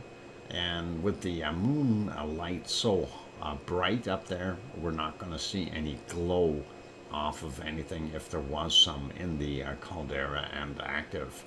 Let's put it back on live. That is what you're seeing right now. And we do see that it is off-gassing, doing its thing. Suwanoshi Jima, of course, being on its own little island down there. That's all cool. ASO is not showing, so we will skip right over him, and we will go to this guy. And of course, that is Mount Fuji, for those who haven't checked it out. So all good, and we'll make sure that we keep an eye on Mount Fuji. There's lots of snow on it still, but it needs some more snow. I think we need more snow up there. We need to get rid of all those black lines. It's going to be a really nice white top up top there. Ice cream. Yep, that boat is docked. If you haven't got your ice cream yet, you better hurry up and get down there, down the road. Piggy throws in another 2-pound super chat. Thank you for your time, Dr. Fox, and all for joining. That is awesome. Thank you very kindly for that wonderful super chat, Piggy. Appreciate that, Piggy, with a 2-pound super chat. Thank you kindly, Piggy. Appreciate the support, and you do so much, and I really do thank you for it. You know, with always having the bacon seeds and stuff, you do very, very well, and thank you. I appreciate it.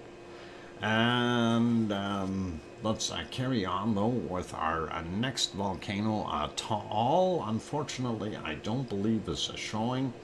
I am going to double check that. I don't think it is on. It wasn't earlier. We're going to double check though and see if the stream is running or not. No, it is not, so we won't have any stuff from Taal today. Let's take a look at Yellowstone National Park, and of course that right there is our wonderful Yellowstone. And oh, they're switching around. Maybe Old Faithful looks like it's going to blow. Maybe. And Piggy typed in that link, Jellystone, and of course Yellowstone National Park.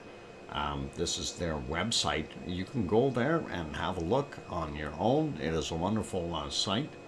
They show the locations of many active geysers. There are over 500 active geysers there in Yellowstone. No Sasquatches. I did see a bunch of buffalo earlier though, and that was pretty neat. And I did like it, and I like looking at this during the day. And of course that is Old Faithful. It's just priming up to blow, so hopefully it will while we're watching it. And as you notice, there's quite a bit of snow in the area. They did get a lot of snow in the last couple of days, big snowfalls, so that's kind of what we're seeing. Matter of fact, if you look down in the forefront, you don't even see any footprints or anything, and nobody's walked there. It's closed off, and nobody's going there. And unfortunate. I like peeking on there during the day. Yep, it's a neat thing, Piggy. I like it. I'm hoping that's going to blow. Well, it should, but I don't know if we're going to sit here and wait for it. Anyway, if you do go to that website, there's all kinds of different maps and stuff that you can look at, and they have a bunch of the still cameras as well, and you'll be able to have a look and see what's going on in the area. So one day I will try to visit. Yep, I wouldn't mind going down there myself, and probably will. Just have to be the right circumstances. We'll have to get things lined up properly. Anyway, that's kind of Yellowstone for right now. I don't know if we're going to see it blow. It's getting more intense. It should be popping up anytime, but I don't know if we want to leave there for now, and maybe what I'll do is yeah, we'll leave it for now. We'll go over back to Hawaii here for a minute, and we want to look at the other things that we've got going on. And let's see if I can find my Hawaii site and kind of look at things. Yeah, dismal things in a way. Don't want to be a depressive guy, but let's turn off the canned lava for right now. And let's turn that off. And the shot you're looking at, unfortunately, is not what we really want to be seeing. And that right there is the crater of Kilauea. You notice something, or you don't notice anything? It's dark. We don't see a lava pond. It's not there. And well, the lava pond is still there, but it is cool. And there is the present picture, and we don't see any hot lava in our lava pond. Has Kilauea gone to sleep, or is it in the process of going to sleep? And it may be, looking at the toe area, you do still see some smoke coming out of there, and a little bit of smoke off of this area as well here. So it kind of looks like a funeral situation. Anyway, let's take a look at the other shots. This one was from 5:44 a.m. Obviously, you can barely see anything. This is what it looks like now. Primary vent still smoking. Lava pond looks no smoke in there. A lot less smoke all the way around, and makes you wonder. We're not seeing that big plume of smoke going up to the side of the hill either.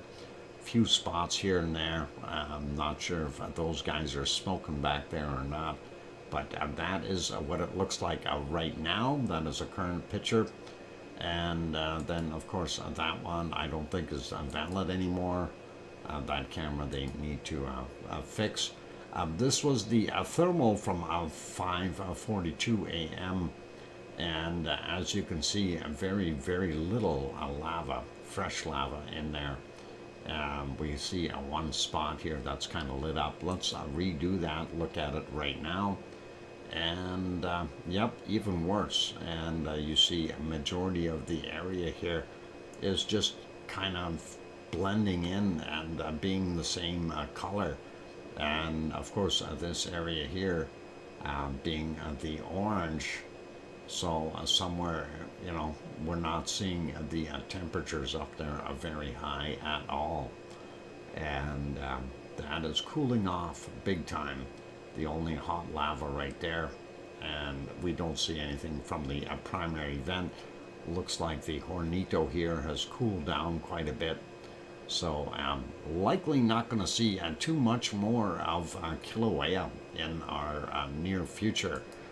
Popping over, this was from yesterday. This is Mauna Loa's caldera. This is the current picture, and we see the UFOs are back, beaming up more rocks.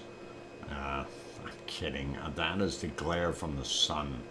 And that is all cool. Anyway, we don't see any activity up there either, so things are pretty quiet there, and it is time for me to take a break. So I am going to put you back on that wonderful canned lava from earlier, and we'll turn that little banner back on the bottom.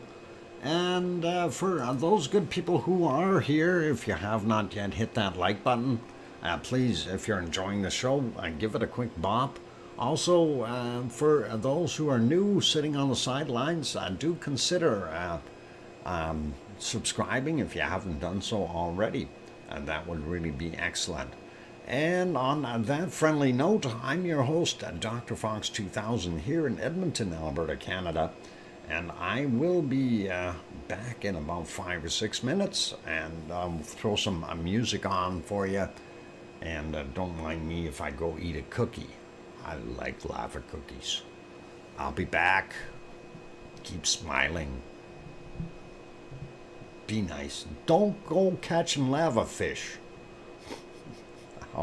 I'll be right back.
And there we go. I got the microphone back on.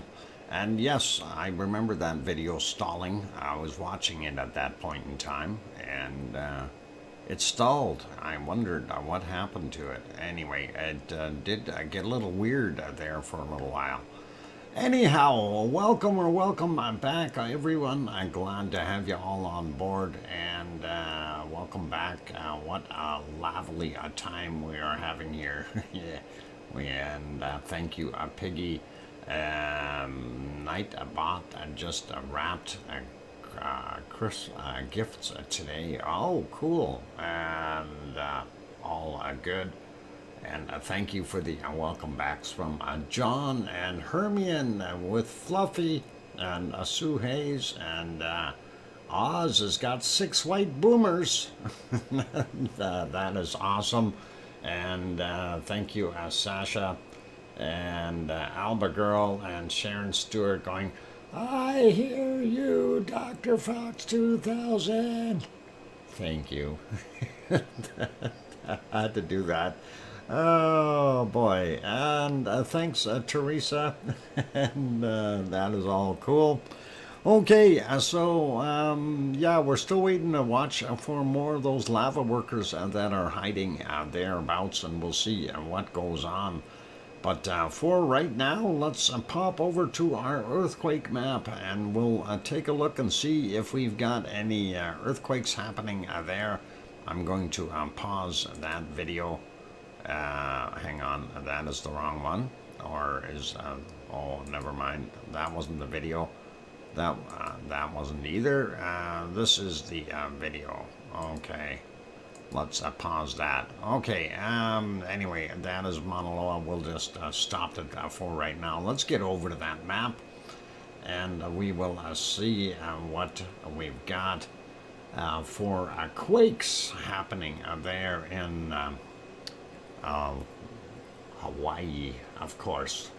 Hawaii, we need quakes in Hawaii. First, I just want to cover these. We've got a 5.1 that happened not too long ago. 1530 is the time on it at 587 kilometers down. 5.1 in Fiji. Fiji. I was trying to say Atu station. And I got Fuji out of it somehow. 5.3 there in Alaska at Atu station, and that happened at 1511, 42.9 clicks down. So those are very fresh shakers. Maybe we'll see something on the Aleutian Islands pop, but let's zoom in a little bit and see what we've got happening in Hawaii, since there isn't a heck of a lot going on as far as what we've seen. So first off, yeah, nothing up on Mauna Loa at all. So no new quakes, and everything is quiet. This is odd, this is weird, but very quiet up there. And the eeriness of quietness is scary sometimes. Well, let's grab a couple of these over here first. 2.5 over on the, I guess that would be the western side of the island, and that was 6:52 a.m. 27.2 kilometers down. And then he had a little friend that was 6:51, very quick before it, and that is 28 clicks down as well. And those were both from today. And we'll go take a look at what is happening in Pahala, and then we'll take a look at, we've got a bunch of quakes around Kilauea, and we'll be interested in seeing how big those are, and if there is maybe some magma movement associated with that would be nice.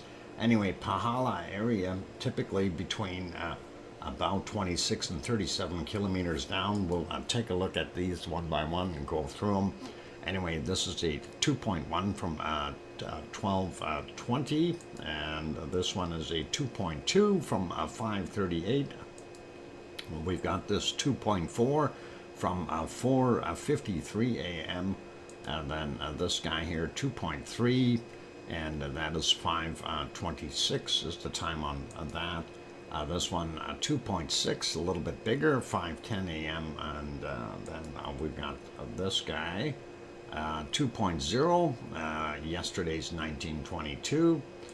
This one here 2.7, a little bit bigger again, 10:24 a.m. for that guy. This one 2.4, 44 minutes after midnight. And this one is 2.1 from 41 minutes after 11 a.m. And then we've got this one from 12:48. It's a 2.1. And one more in that area, 1.9 from yesterday, 17:02. So that covers our Pahala area. Really nothing outstanding there or weird.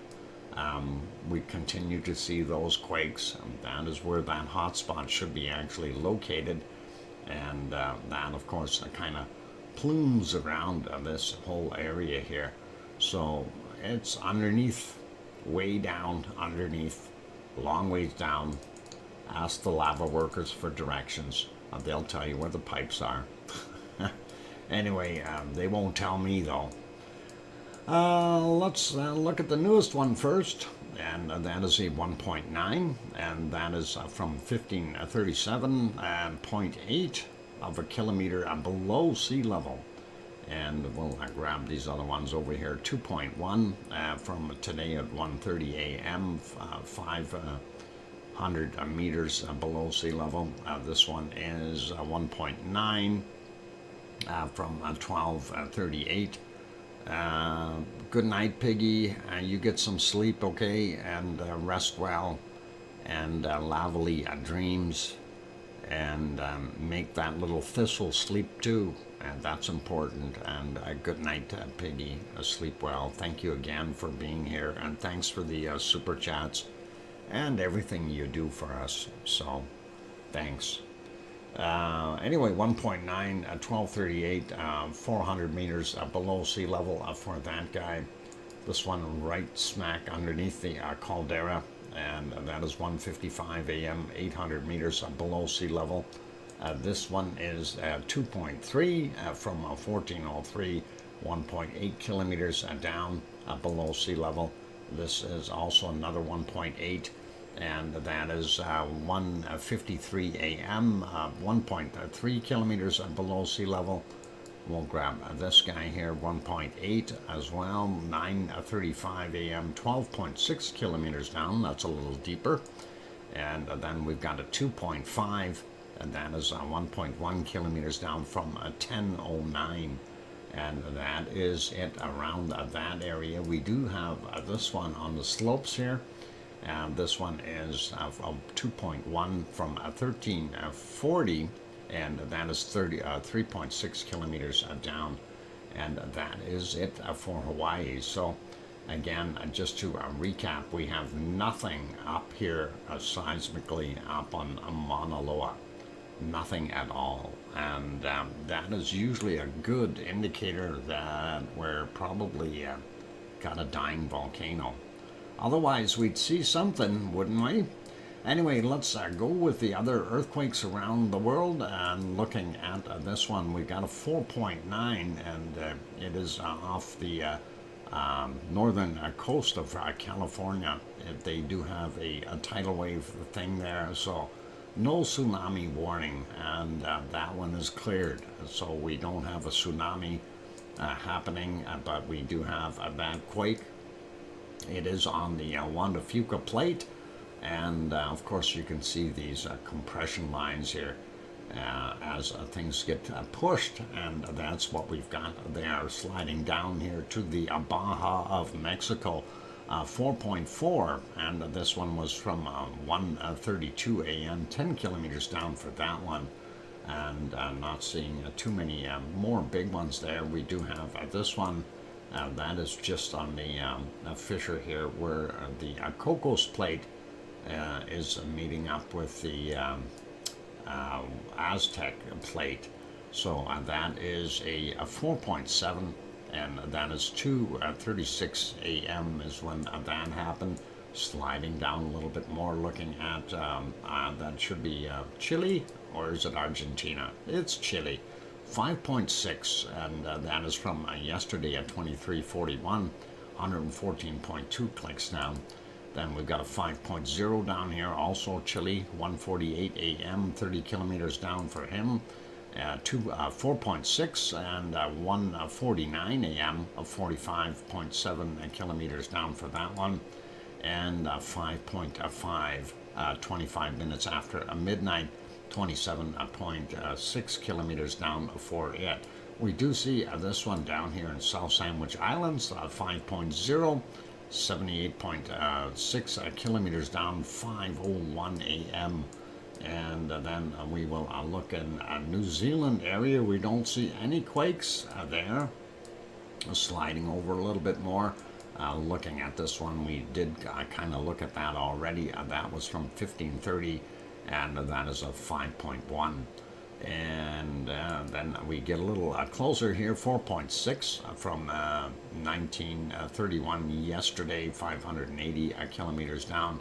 And this one in Tonga, 4.9 from 1252, and that is at 119 kilometers down for that. New one in Papua New Guinea, 4.8, 8:47 a.m., 59.2 kilometers down, and more shaken out here just off of the southern end, eastern end of Java. And of course Bali being right there as well. That is a 4.8, and that is from 4:53 a.m., 10 kilometers down. Then we got this 4.5 here, 11:37 was the time on that, 35 kilometers down. Another 4.5, and that is 1:05 a.m., 10 clicks down. And over here 4.7, a little bigger, 14:40.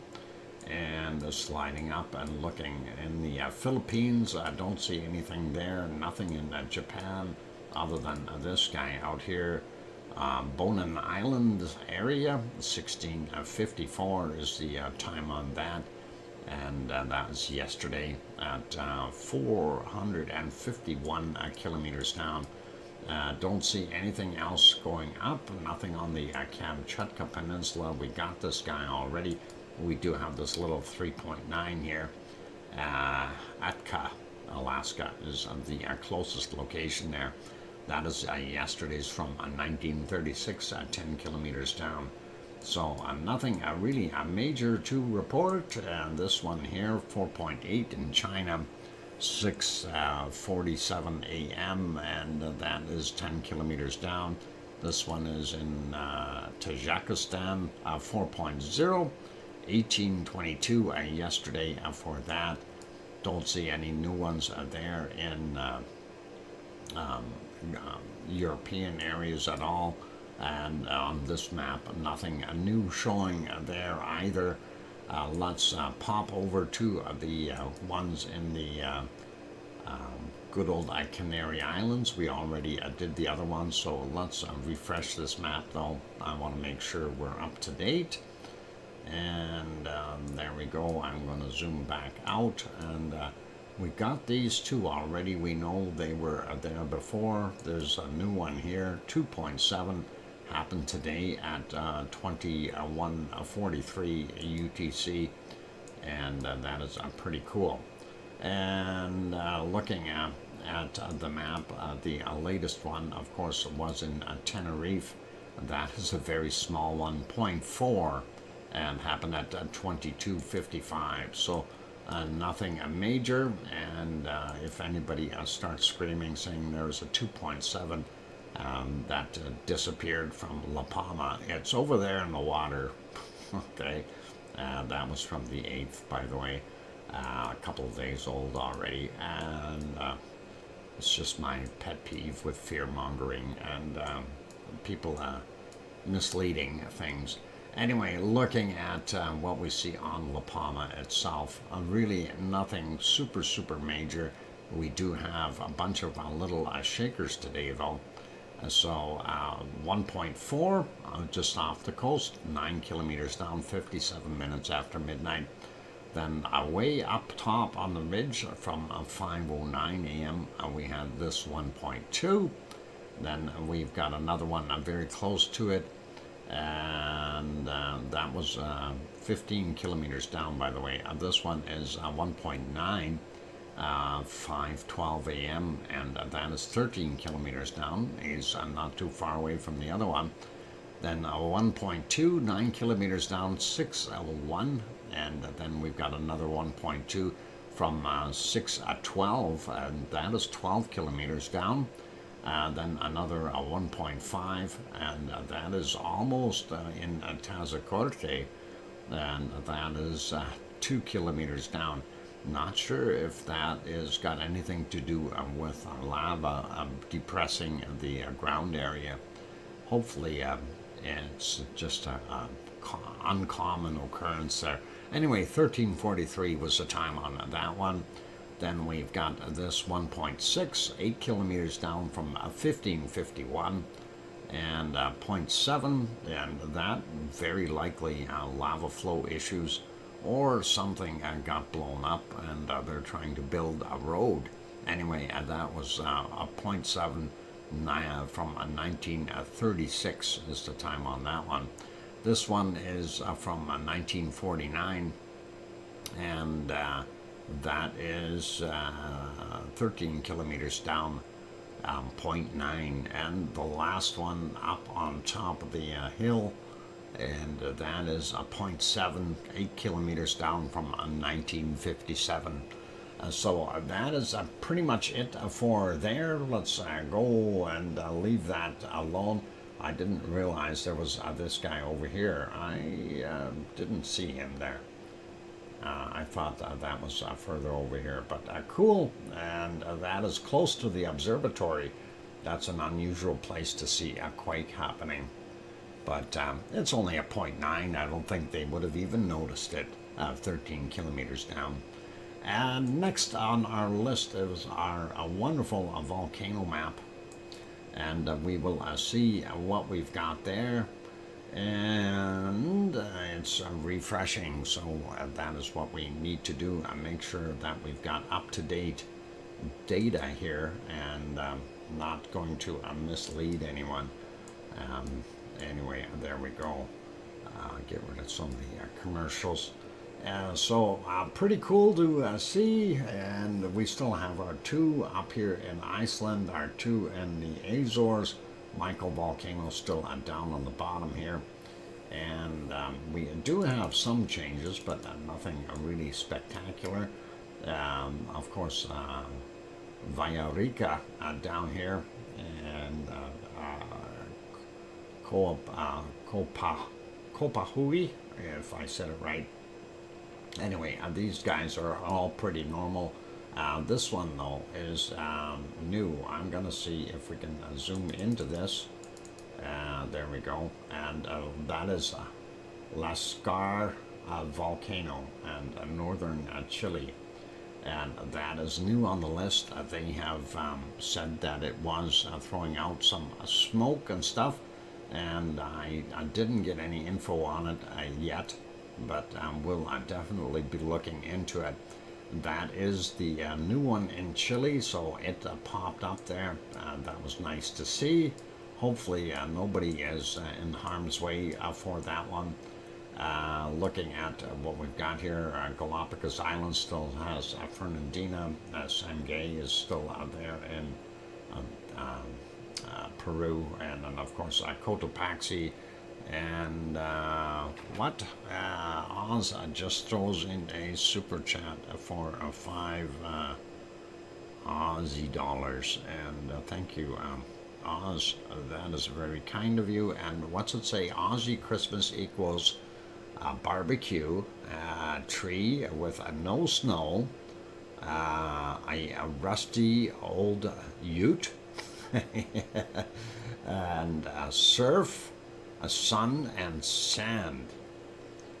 It is just awful. Oh my God, you're gonna suffer. Oz, you will be suffering horribly. It's terrible.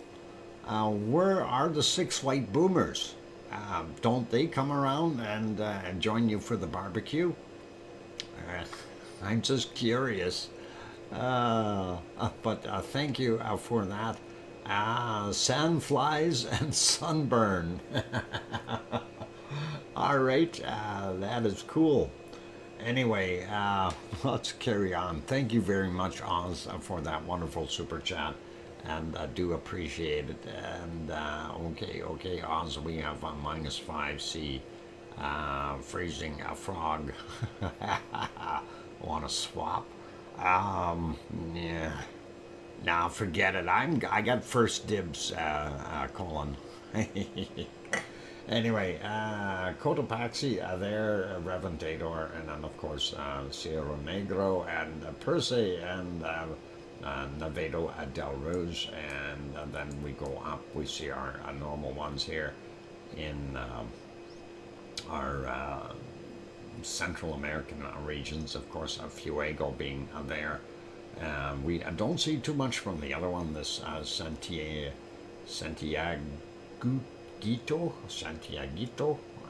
if I said it right. But anyway, that is what we've got there. And then, of course, Popocatépetl, just 70 kilometers south of Mexico City. And we'll zoom out a little bit and take a look down here.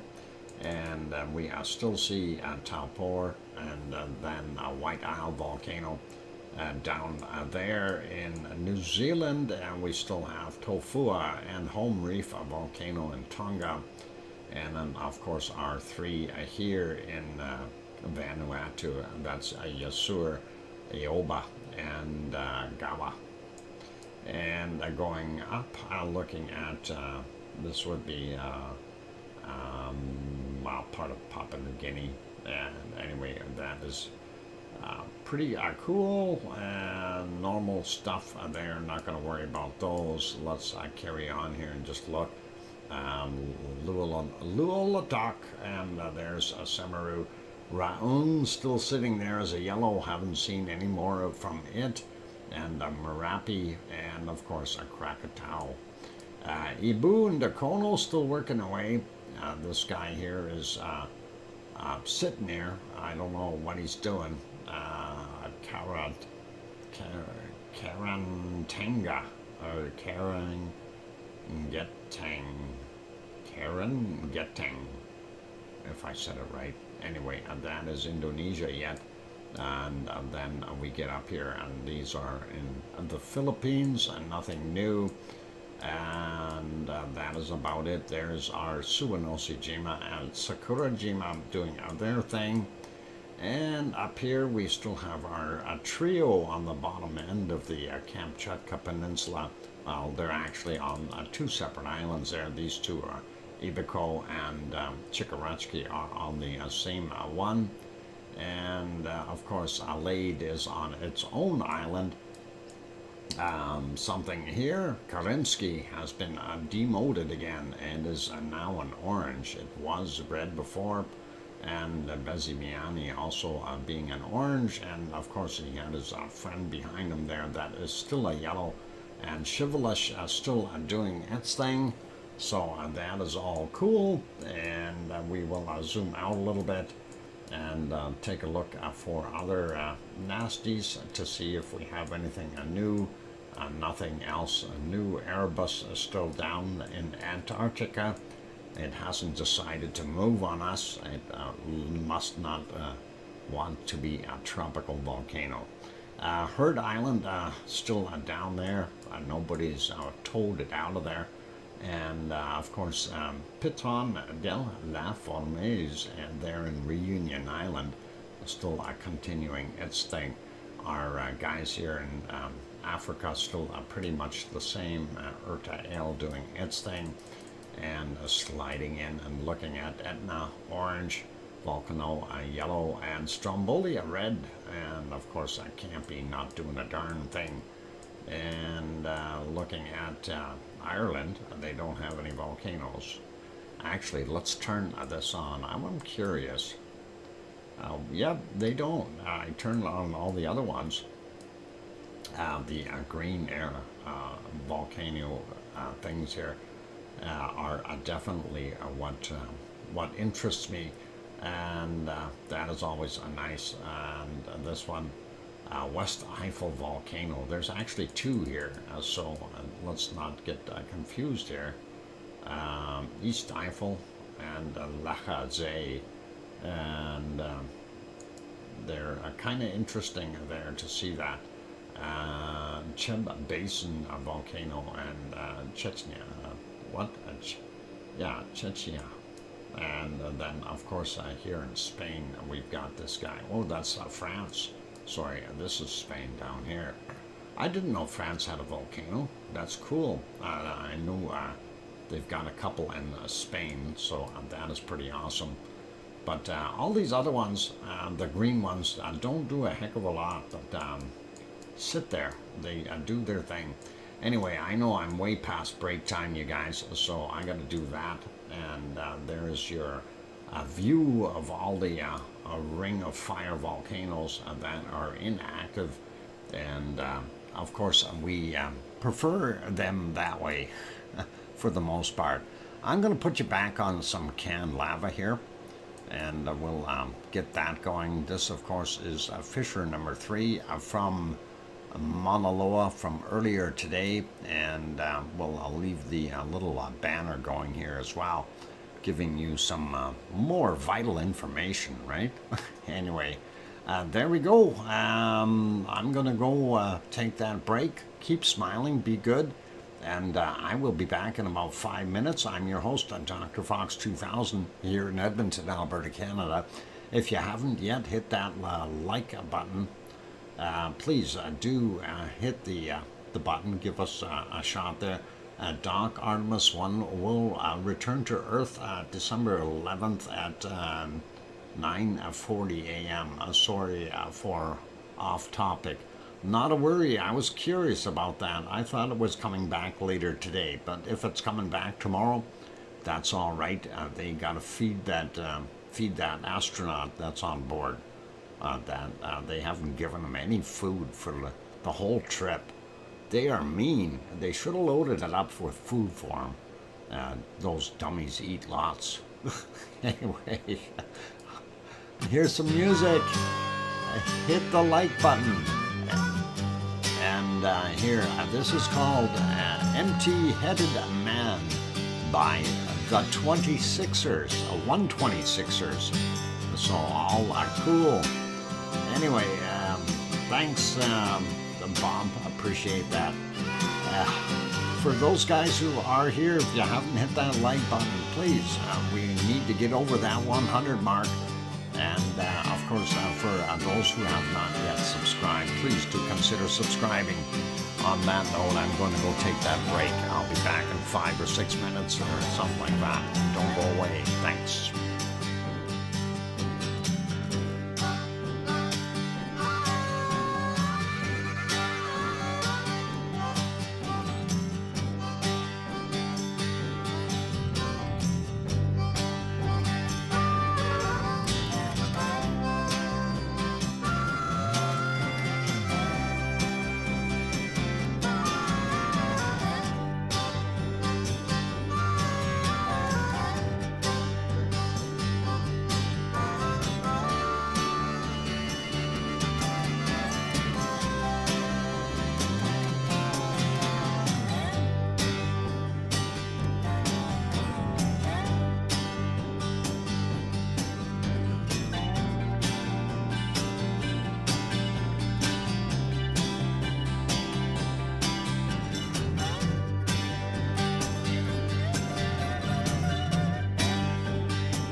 go. The microphone is back on. Yep, those choppers were all over the place. You'll see more of those lava workers. You see the one down there hiding underneath the hill. You can barely see him, but that chopper is about to fly right over him. There he goes. And then he'll likely come back in and land and drop some more lava workers off. If you aren't seeing the lava worker, I will point him out for you. And that is right there. He's there. There he is. Oh, there's two of them, and they are walking. And that is pretty cool. And now that you can see him, that is awesome. And those choppers were dropping off people all over the place. I think they dropped a couple more off back here, and then later you'll see those climbing the hill.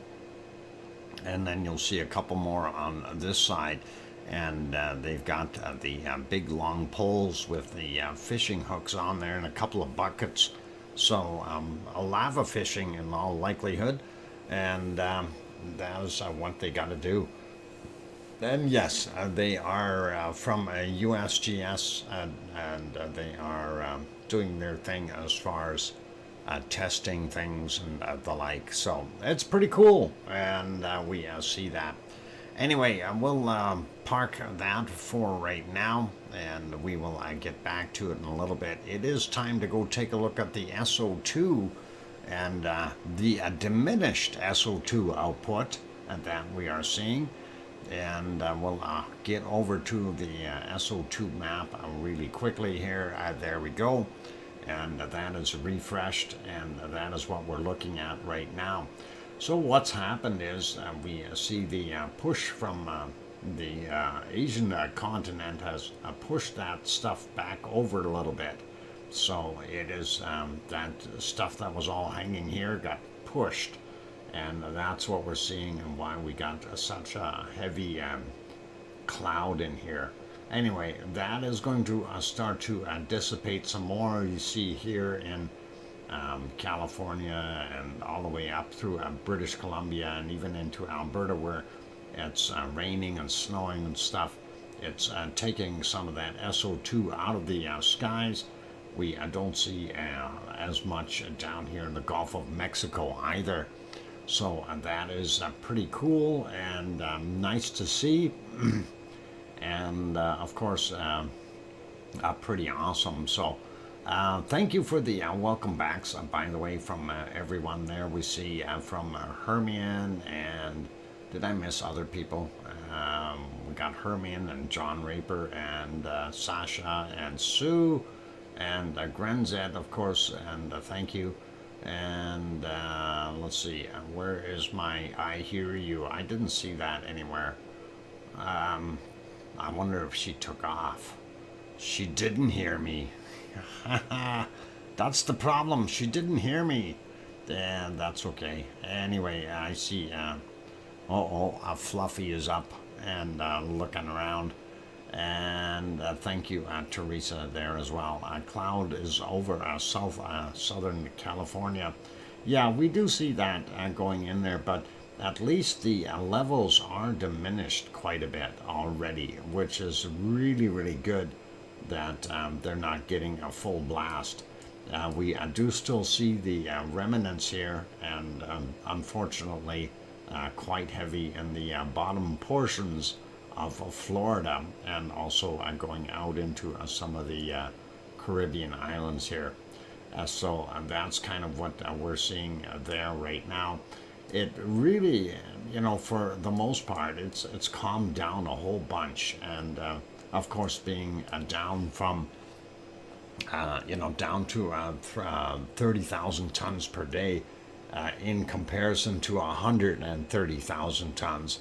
That is a big drop, and we will see things dissipate as we see more rainstorms and stuff washing that out of the atmosphere, and in time it will also just basically dissipate, right? So we'll see what happens, and it will get out of the world's hair, if you will.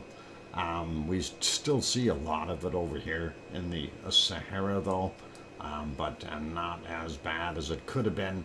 And of course, we see some of that going all the way up here into Greece and that area.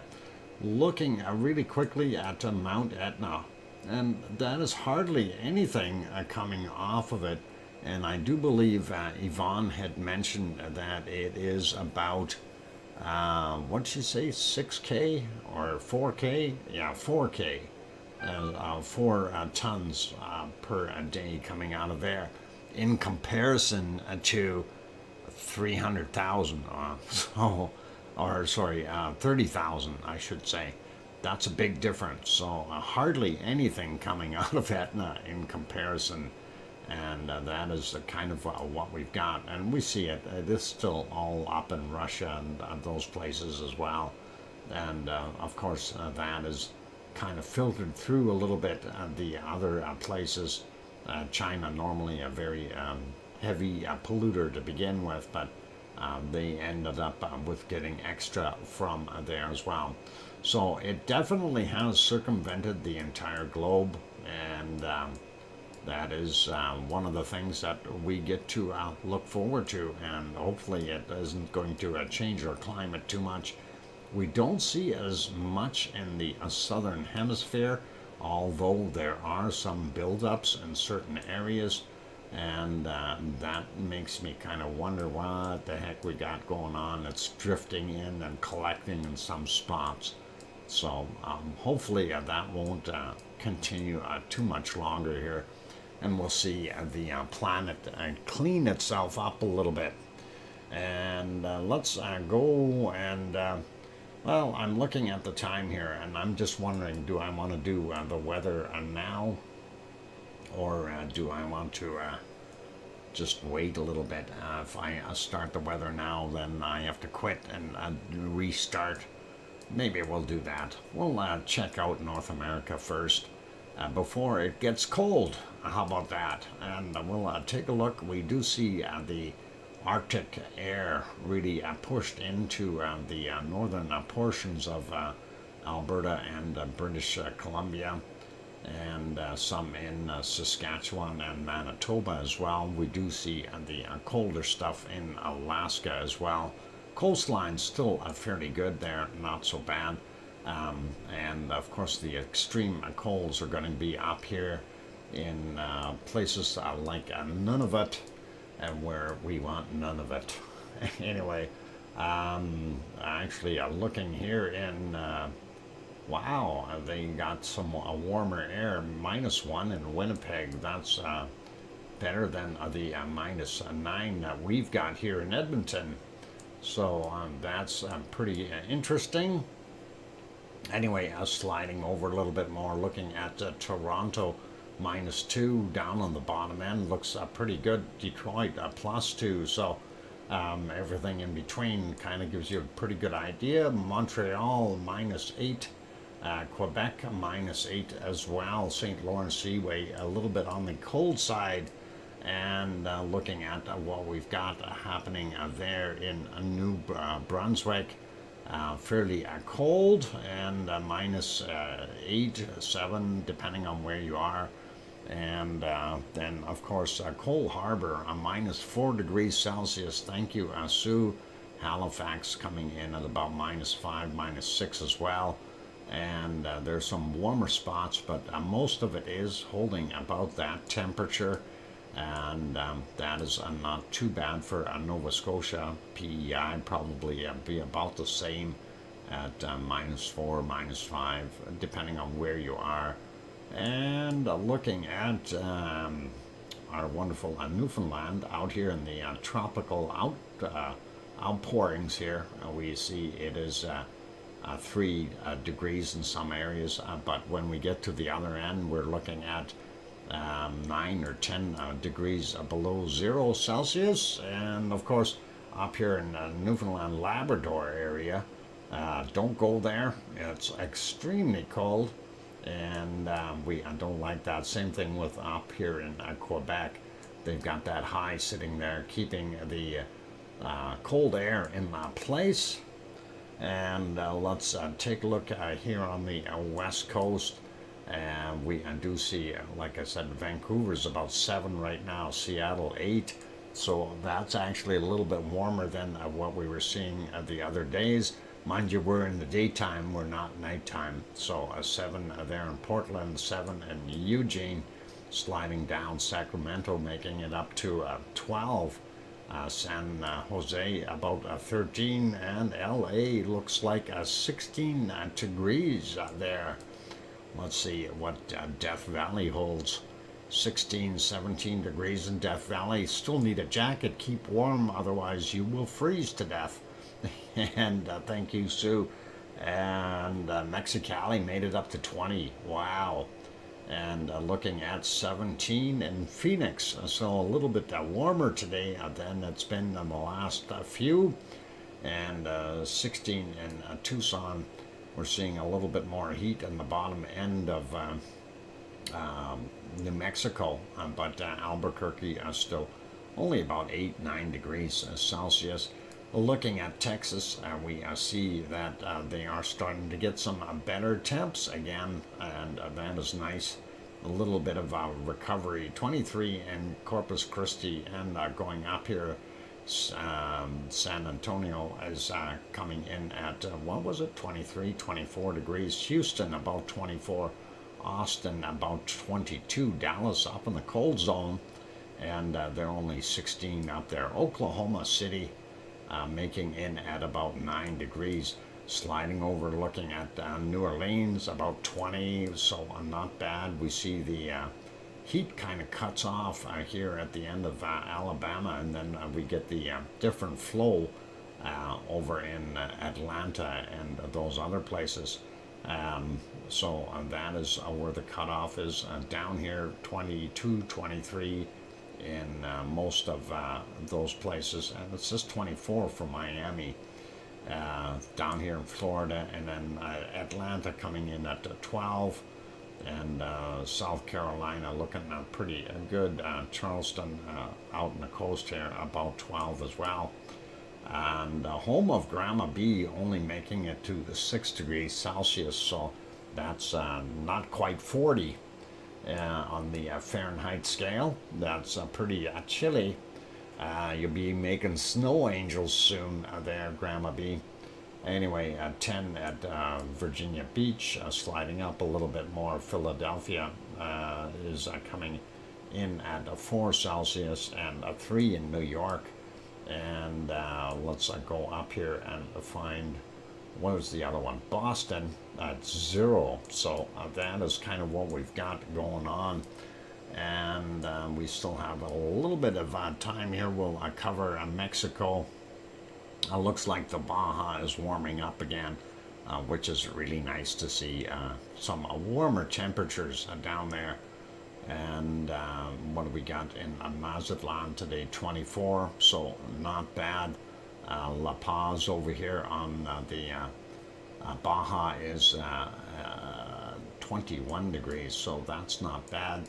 Mexico City made it to 19 today. We do see the southern coastline, though, looking a lot warmer. Acapulco making it in at 28 degrees, so that is pretty awesome. And looking at the coastline here, looks a lot warmer there. Looking over at Cancun, though, still only 25 degrees, so they are getting a little bit... hey, what are you doing? I see that, Mr. Kim. Creeps in the lurker's lounge. No way. Take the cookie tray away from him. Don't anybody let him have any lava cookies. Trying to be, sneaky. What a guy. Mr. Kim Rowdenbush, you're caught. You are caught. Forget it, man. We see ya. You're guilty. Anyway, before he gets too far, I'm going to go take that break. We'll leave off and get back at it with South America when we come back from the break. And then we'll keep going and finish everything off after the break. sneaks a few to Kim. Hey, Bob, stop doing that. He don't deserve any. He is always a prankster. Anyway, on that friendly note, be good, you guys. And I'm going to go take a break. Don't go away and keep smiling. I'm going to put you back on that canned lava so you can watch some of those lava workers, or I mean USGS guys, continue to do their thing. And of course, that is from earlier today in Hawaii, 7:32 a.m. out there, and that is Honolulu Standard Time. And they had a lot of workers out there doing sampling and fishing for lava fish. And on that friendly note, I'm your host, DrFox2000. If you have not yet hit that like button, help us out. We're trying to get over that 100 mark, of course. And so far, I see 96 up on my screen. So hopefully, there's a few of you who can hit that button yet and make that go up and get it over the 100 mark. And for those sitting on the outside, if you haven't been doing the subscribe button yet, please do consider that. That would be good. I've been in lurkers eating. Grandma B, I hope you're staying inside and staying warm. It's cold at your house, I see. Anyway, I'm going to go take that break, you guys, and don't go away. We'll finish off the weather when I get back. Thank you, and be good. Play nice.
And there we go. The microphone is back on. Those lava workers, they're trying to catch lava fish. I don't know.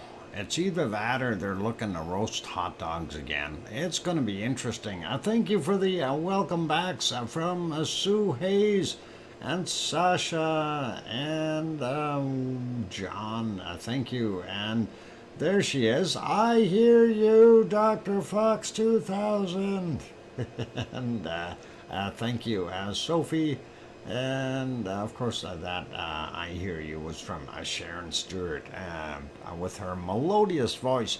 Hey, I seen that chopper behind that, all that smoke. They're going to go put some more lava workers out there.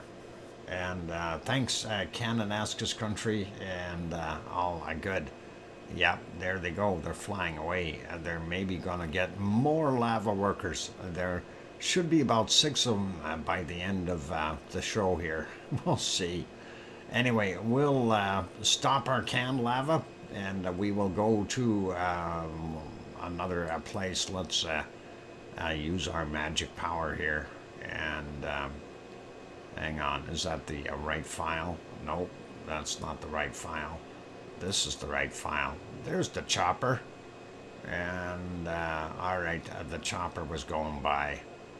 Pause. There we go. I got it. I made those lava workers freeze. Huh. Freeze at the volcano. Anyway, let's get back to our weather since we started it and we are going through it.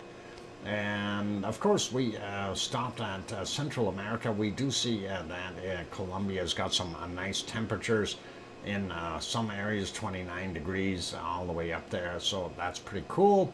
And it turning into evening for them, it's going to cool down a little bit, but hey, at least it's still pretty good. Seeing 27, 28 in a lot of the Amazon as well. And looking out here, Rio de Janeiro only 23, and Sao Paulo about 22. We see the hotter areas, of course, there in Bolivia and Paraguay hitting 32, 33 degrees today, so not too bad, but looking at a pretty awesome southern end of Brazil here, also heated up a little bit as well as Uruguay. And looking at the very warm temperatures there in Argentina as well, with the exception of the highlands up in the hills and stuff. But they're looking pretty darn good, so that is not bad for South America. Let's carry on and take a look at New Zealand and see what they are doing.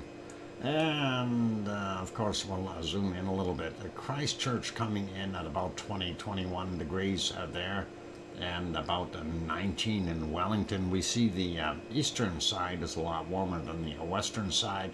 That low, in all likelihood, being responsible for all that rain that they are getting. And then, of course, we see the northern island all the way up to about 24, 25 degrees in some spots. A little cooler in the interior areas, but not looking too bad. And Grenz probably about 21 degrees right now. So that's not bad, and doesn't look too terribly bad there right now. Looking at Tasmania, they are mixed between these low temps and the high temps. This low, of course, throwing up the colder stuff, and that is mixing. And we are seeing Hobart only made it to 16 today, but that is still reasonable for there. So that is all cool. Melbourne, Leo, yeah, he's suntanning today, 26 degrees, and we'll see what happens. Anyway, looking over here, 23, 24 there in Sydney area, not bad temps, and a little cooler in Adelaide. Yesterday they were smoking hot. Today it's a little easier for them. And looking at Perth, only making 18 today. And the home of Oz there in Brisbane, and Oz has got about 25 degrees Celsius or thereabouts, so pretty awesome. Sea Dock, just awful. Yeah, It is. It's horrible, Oz. Just think, you're gonna have to put an umbrella up to keep the sun out of your eyes while you're barbecuing for Christmas. That's horrible. I really feel for you. Hang on. I think I may have the right device. Just give me a second here. I'm gonna see if I can find it. Yeah. All right. I'm playing my little one for you there, the violin. Anyway, it's horrible, horrible, isn't it, Oz? Sad music. Anyway, I was seeing about 39, 40 in some of the hot spots in the outback. A little cooler than yesterday, which is probably good for them. But yeah, we can play that violin for Oz out here in Brisbane. Love this stream, and thanks for being here, Oz. You're awesome. Looking at the other areas, Fiji 28, 29. Hey, not a surprise. See some warm temperatures, a little cooler there in Papua New Guinea as well. Not hitting those 30s, and that is all right. And same thing goes with most of our Indonesian area, as well as Malaysian and so on. So a little cooler, and that is all good. Bangkok only making it to 25, 26 degrees today. Thank you, Sue. And 82% relative humidity. I wonder if they're getting a rain or something. Mostly cloudy, it says, but you never know. And Hermione says, can't see you too well, but doctor is going a few nasty needles. What? Uh-oh. Okay, Hermine, I hope you don't get big nasty needles. That is okay. Anyway, Manila coming in at about 26. They've got that low sitting out here. That's probably bringing some of that colder air down.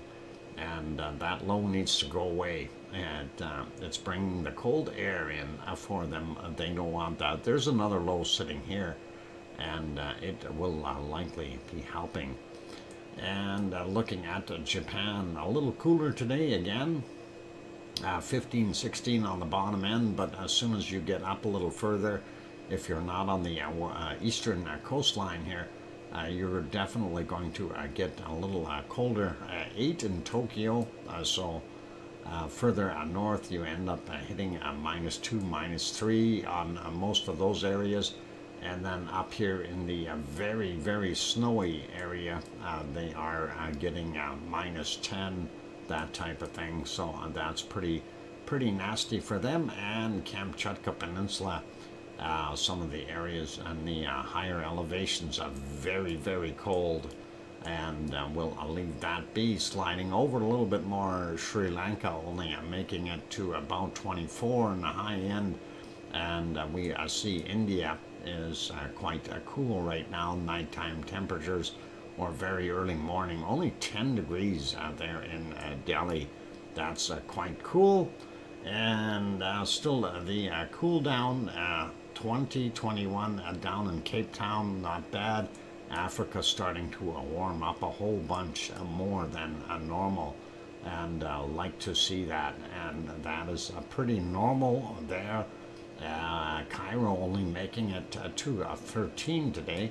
That's better than the 12 they had yesterday. UAE, very cold there, anywhere from 17 to about 19, not even hitting 20. Oman has a couple spots, 23, right along the coast, but same kind of thing, fairly cool in all of Saudi Arabia and Iraq, Iran, those areas. Back end of eastern side of Turkey, fairly cold, and that is not so good for them. And of course, Piggy has got a little better temperatures today because that wind is coming from the south. So she's probably got about 18, 19 degrees at Piggy's house. And we'll confirm that, WAN. There we go. We'll take a quick peek. It looks like even Crete down here a little warmer as well. And there it is, 18 Celsius for Piggy and her area. And looking at not paying attention, sorry. Sasha, why? Am I that boring? You know, for a captive audience, I should expect you to pay attention. Anyway, 5 up there on 4 up on Mount Etna, or that area. So fairly cool. And that is pretty cool. Working on a craft. Interesting. I like crafts. Anyway, a little warmer there today in the bottom end of Italy. It doesn't really get too cold till you start getting into the interior and up towards the top end. So a lot better temperatures. Rome coming in about 12. And Naples here at 14, so not so bad. New Irish Monkland, and we haven't seen them for a while, but New Irish Monkland, of course, being single digits for the most part, but the coastal area is a little bit warmer, so that is not bad. And sliding over, looking at what we see there in Spain and Portugal, we still see this big hook here. And that, of course, caused by a low that's in the vicinity. There it is. It's a huge low, likely a big storm. And that, I don't know where it's going, but it's drawing up some of that Gulf Stream air. Hopefully that'll push it up a little bit more, and that'll be good. Okay, I had a skiing accident in high school. I grazed a boulder with my head. Damaged 2 to 3 inches gash, needed stitches, no contusion or a loss of consciousness, and no pain until the lidocaine needle. Oh, well, then lidocaine. So you got a lidocaine and that gave you pain, eh? Let's not do that then, Kim. Anyway, getting back to Spain, they are not bad in temperature today in comparison to yesterday. The cold is eased up a little bit. Still quite cool in France with below freezing temperatures in a lot of places. Same thing goes for Germany. Munich coming in at about -2, -3. Frankfurt making it up to a -3 as well. Cologne about -1. Berlin at -3. Hamburg at -3. Sliding up to Denmark real quick. A little easier in Copenhagen with only a -1, but still looking at about the same thing. Typical weather up there. England coming in at -1, -2 in London. Plymouth a little warmer because it's right on the coast and at 4 degrees, but then most of the interior about -1, -2 there in Wales, and same thing goes for a lot of the areas in England with -4, -5 in some spots up in the northern area. Looks like Scotland is actually a little bit warmer along the coastal areas especially. And looking at over here in Ireland, Irish monk being somewhere around -1, -2, and hopefully that'll warm up for them, and 0 there in Dublin right now. So that's what we've got there. And having a look up here, Oslo coming in at -11. Stockholm -4, Riga making it to -6, and we got -5 there in St. Petersburg, and warmed up there in wonderful Moscow at only a -2. Let's take a look at Iceland. I don't like the color. The color looks cold, and we'll see what we've got there. and it is -6, -7 there in Reykjavik, and that is bitterly cold for them. And of course, if you're going to go volcano watching, yeah, -4, -5, just warm, you guys. And that is what we've got. There's some of the interior areas very cold, -14, -15 up in the ice fields. And the eastern side here, though, northeast, a little bit warmer out in the coastal areas, but interior starts to drop very quickly. And what's Grimsby at? Grimsby at 2 degrees Celsius there.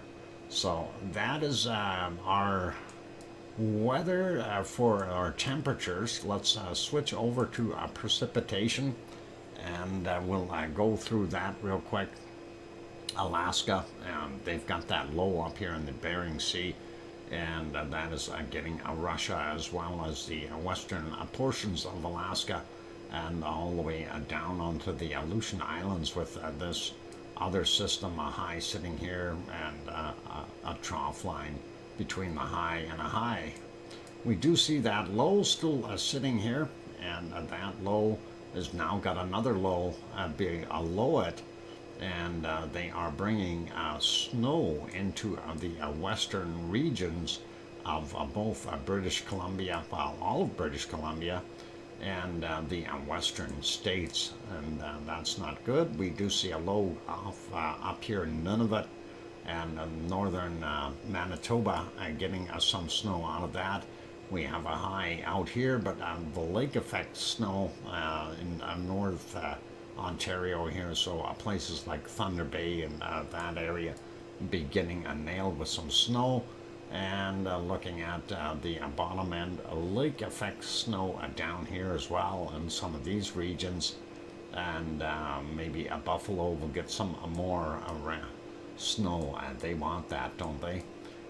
Over here as well. And Grand Rapids are getting snowed upon. Lake effect snow is heavy snow, you guys. That is really wet, soggy snow. And if you're trying to shovel it, you will end up hurting yourself. Anyway, we do see some snow out there for Sue. And Sue, I hope you don't have to shovel. And there you go. That is Halifax getting some snow. And of course, looking out here in on Newfoundland, they've got some snow there. No snow yet. Okay, I hope it stays away and you don't need to worry about it. Anyway, we did talk about that storm, and then the second one here.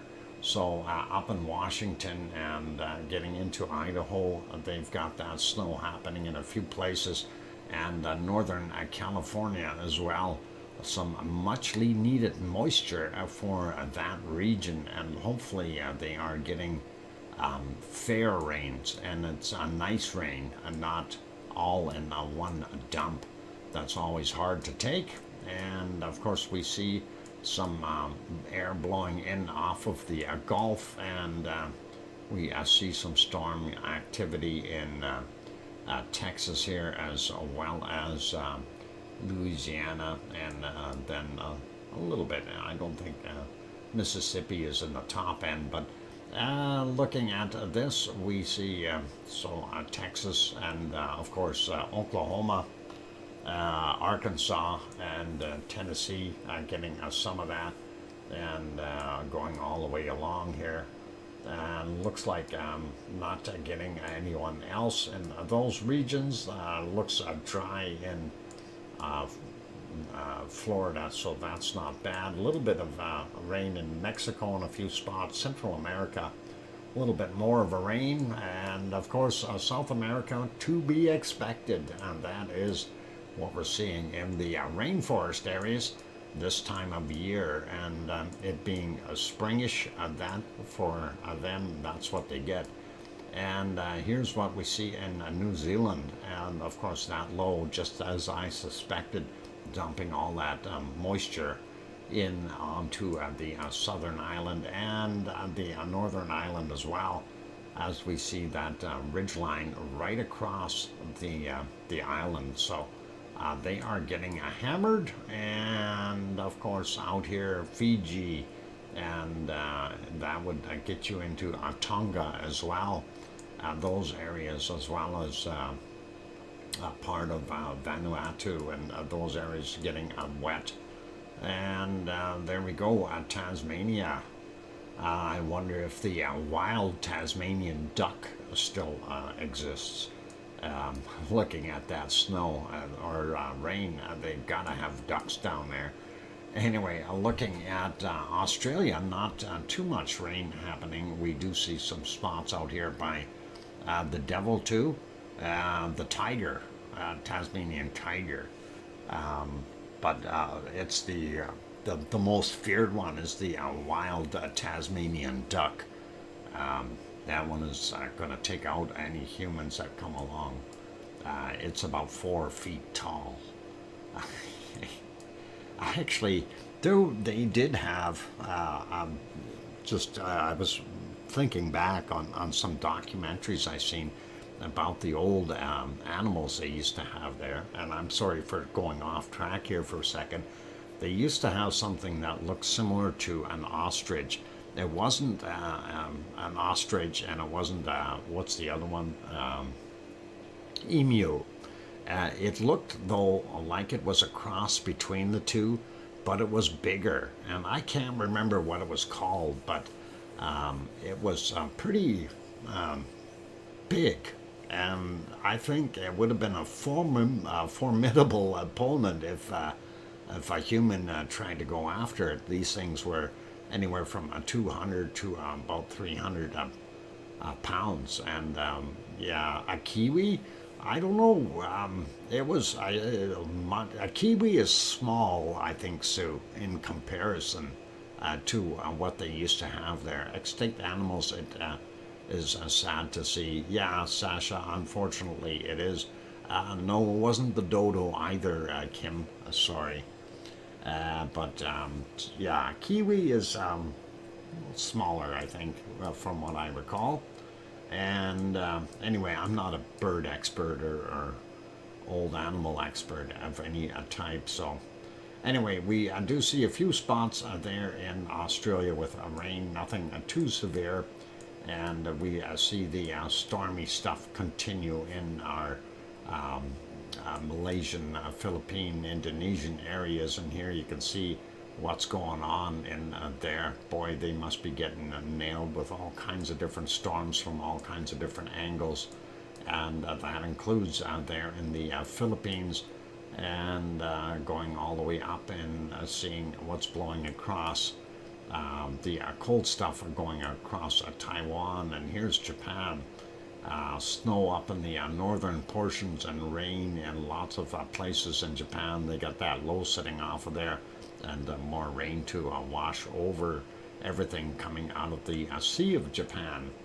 And going up, of course, you see the snow in some of those places, including up on the Kamchatka Peninsula, sliding over a little bit more. Here's that storm that we were watching, and it is still cruising around here. It did make landfall yesterday up here. It's now slid down and sitting back in between Sri Lanka and India, and still going though. I thought it would die out a little bit, but maybe it has, I don't know. And looking at Madagascar real quick, we do see a bunch of rain there, and it is that season. We do have the southern portions of Africa doing the same thing. That is what we've got there, looking dry in the Sahara, and also over here in Saudi Arabia, Yemen, and those places. A little bit of rain there, right on the edge of Oman, eastern edge. And I don't know, is it a rain in Dubai? No, just my eyes. Maybe a little a tad of rain there. That would be an interesting concept. And look at this mess in here. Looks like Hungary is holding a lot of that.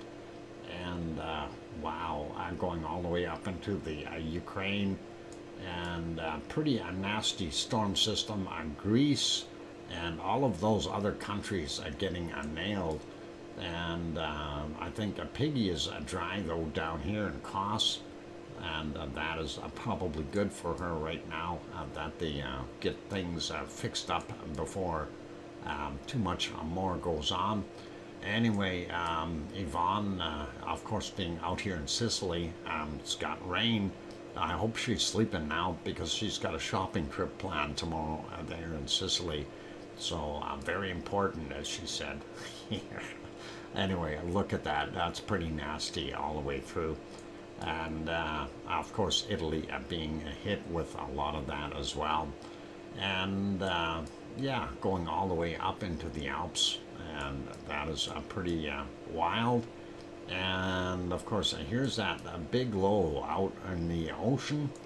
And that has got a system all the way over here.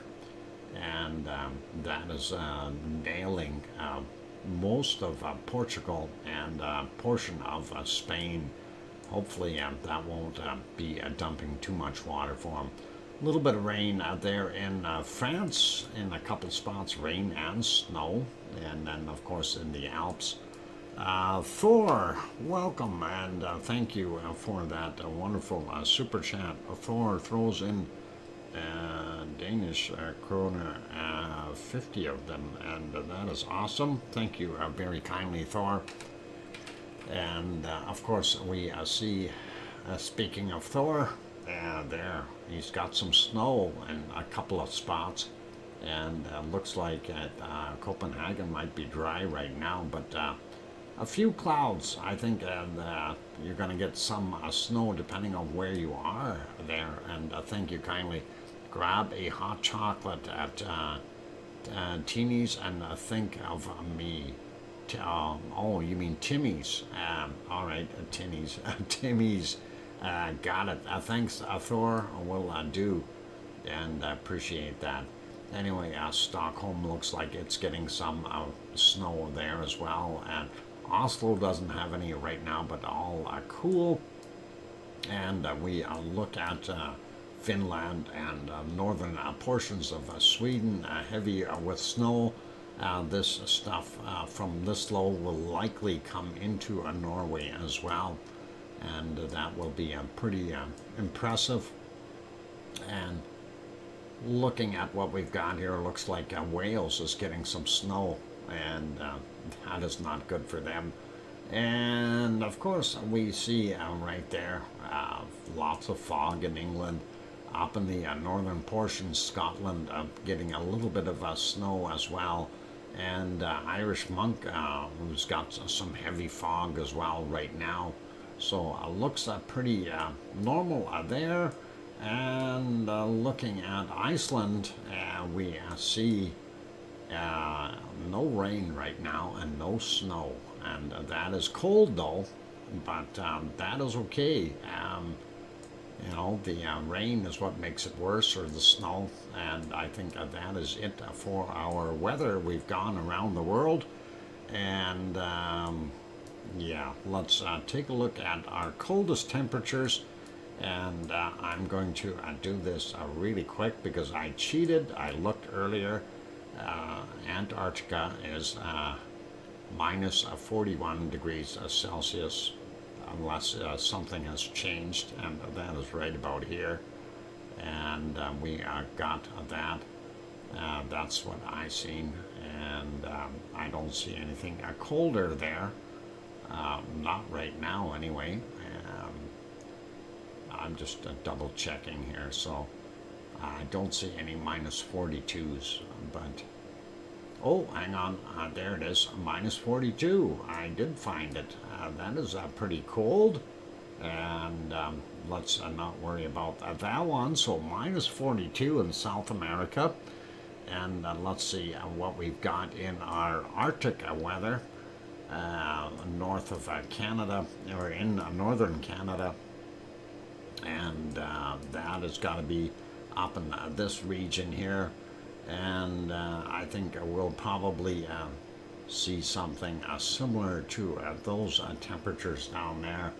Let's see, minus 37 so far, and let's see if there's anything colder. Minus 37 here, but that would be too warm. Oh, minus 38. Let's zoom in on that area and see what we've got. Minus 38.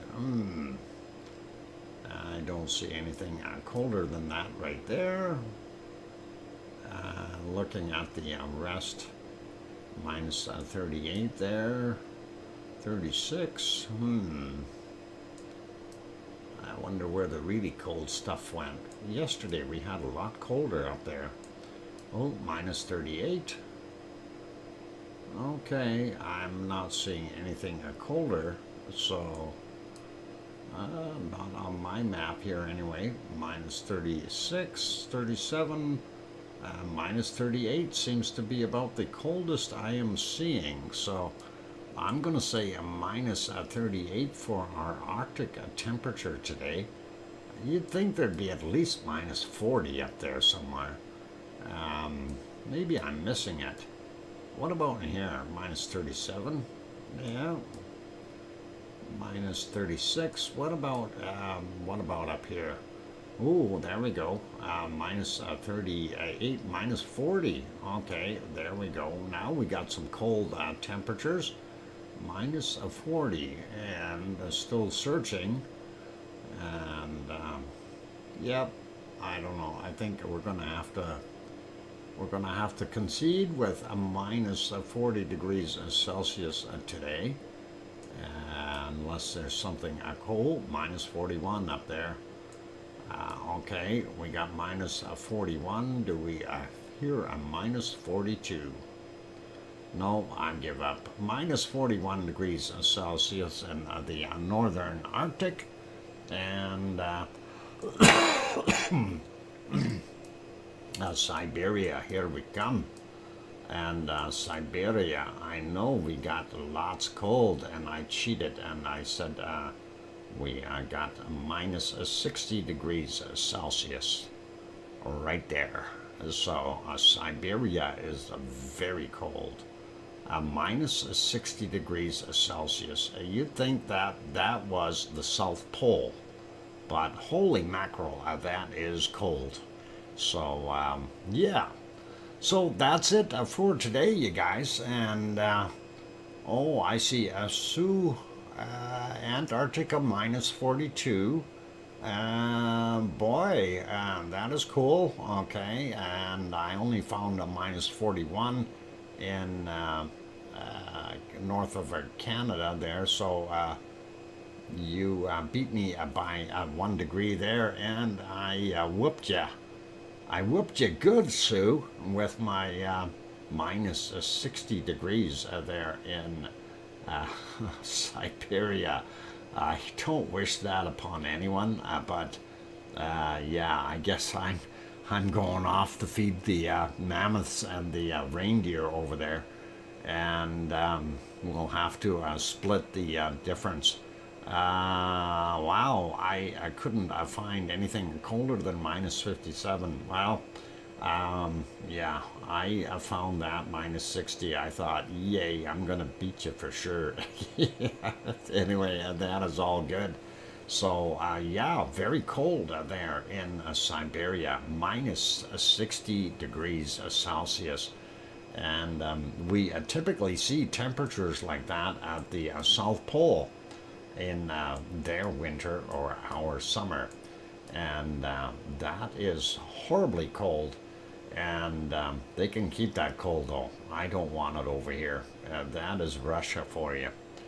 Anyway, that's it for today, you guys, and thank you everyone for being here at our wonderful show.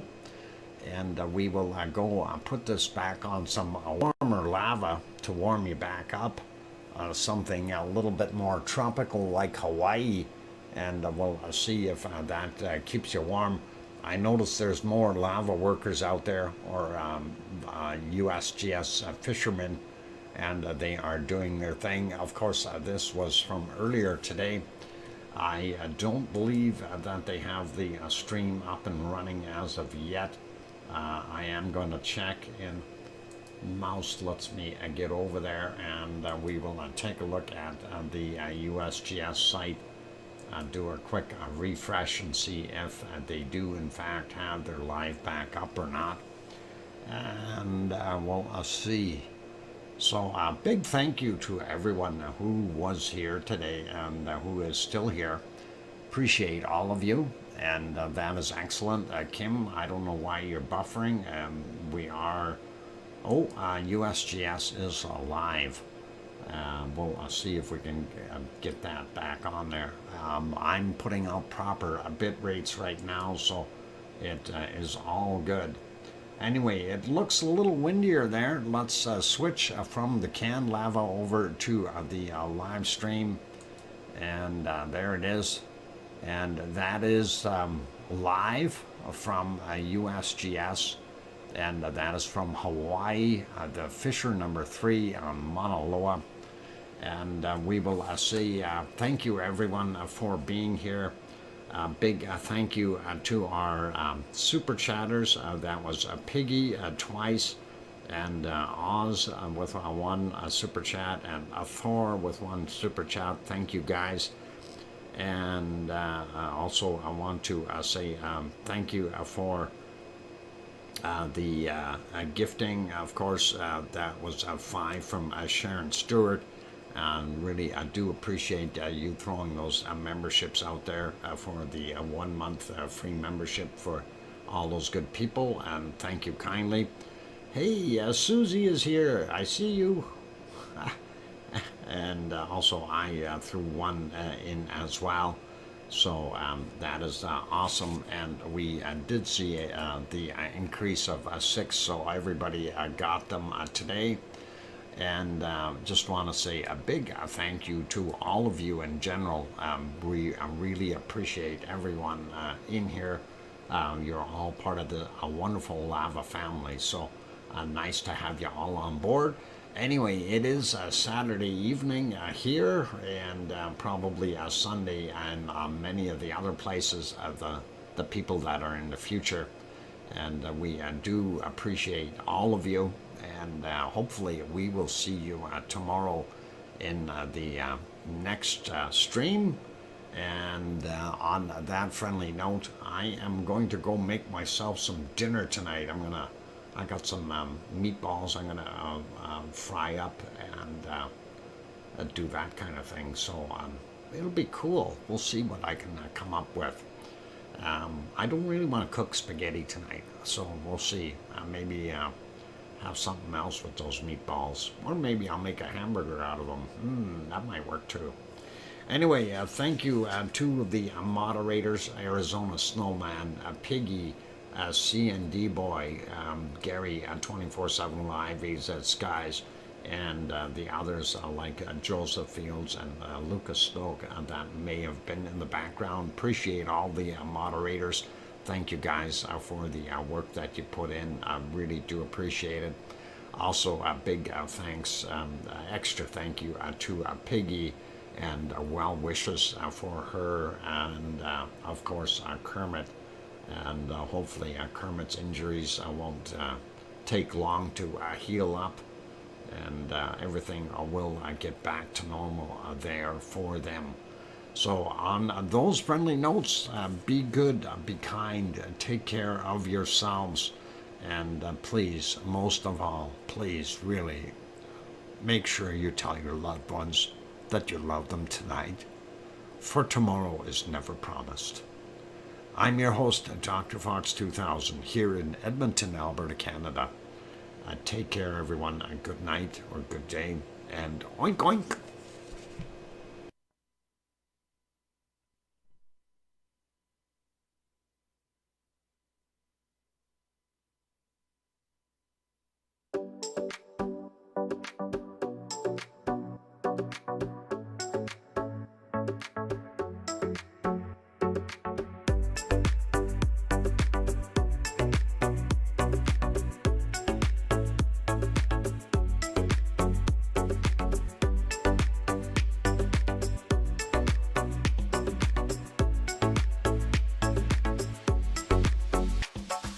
All I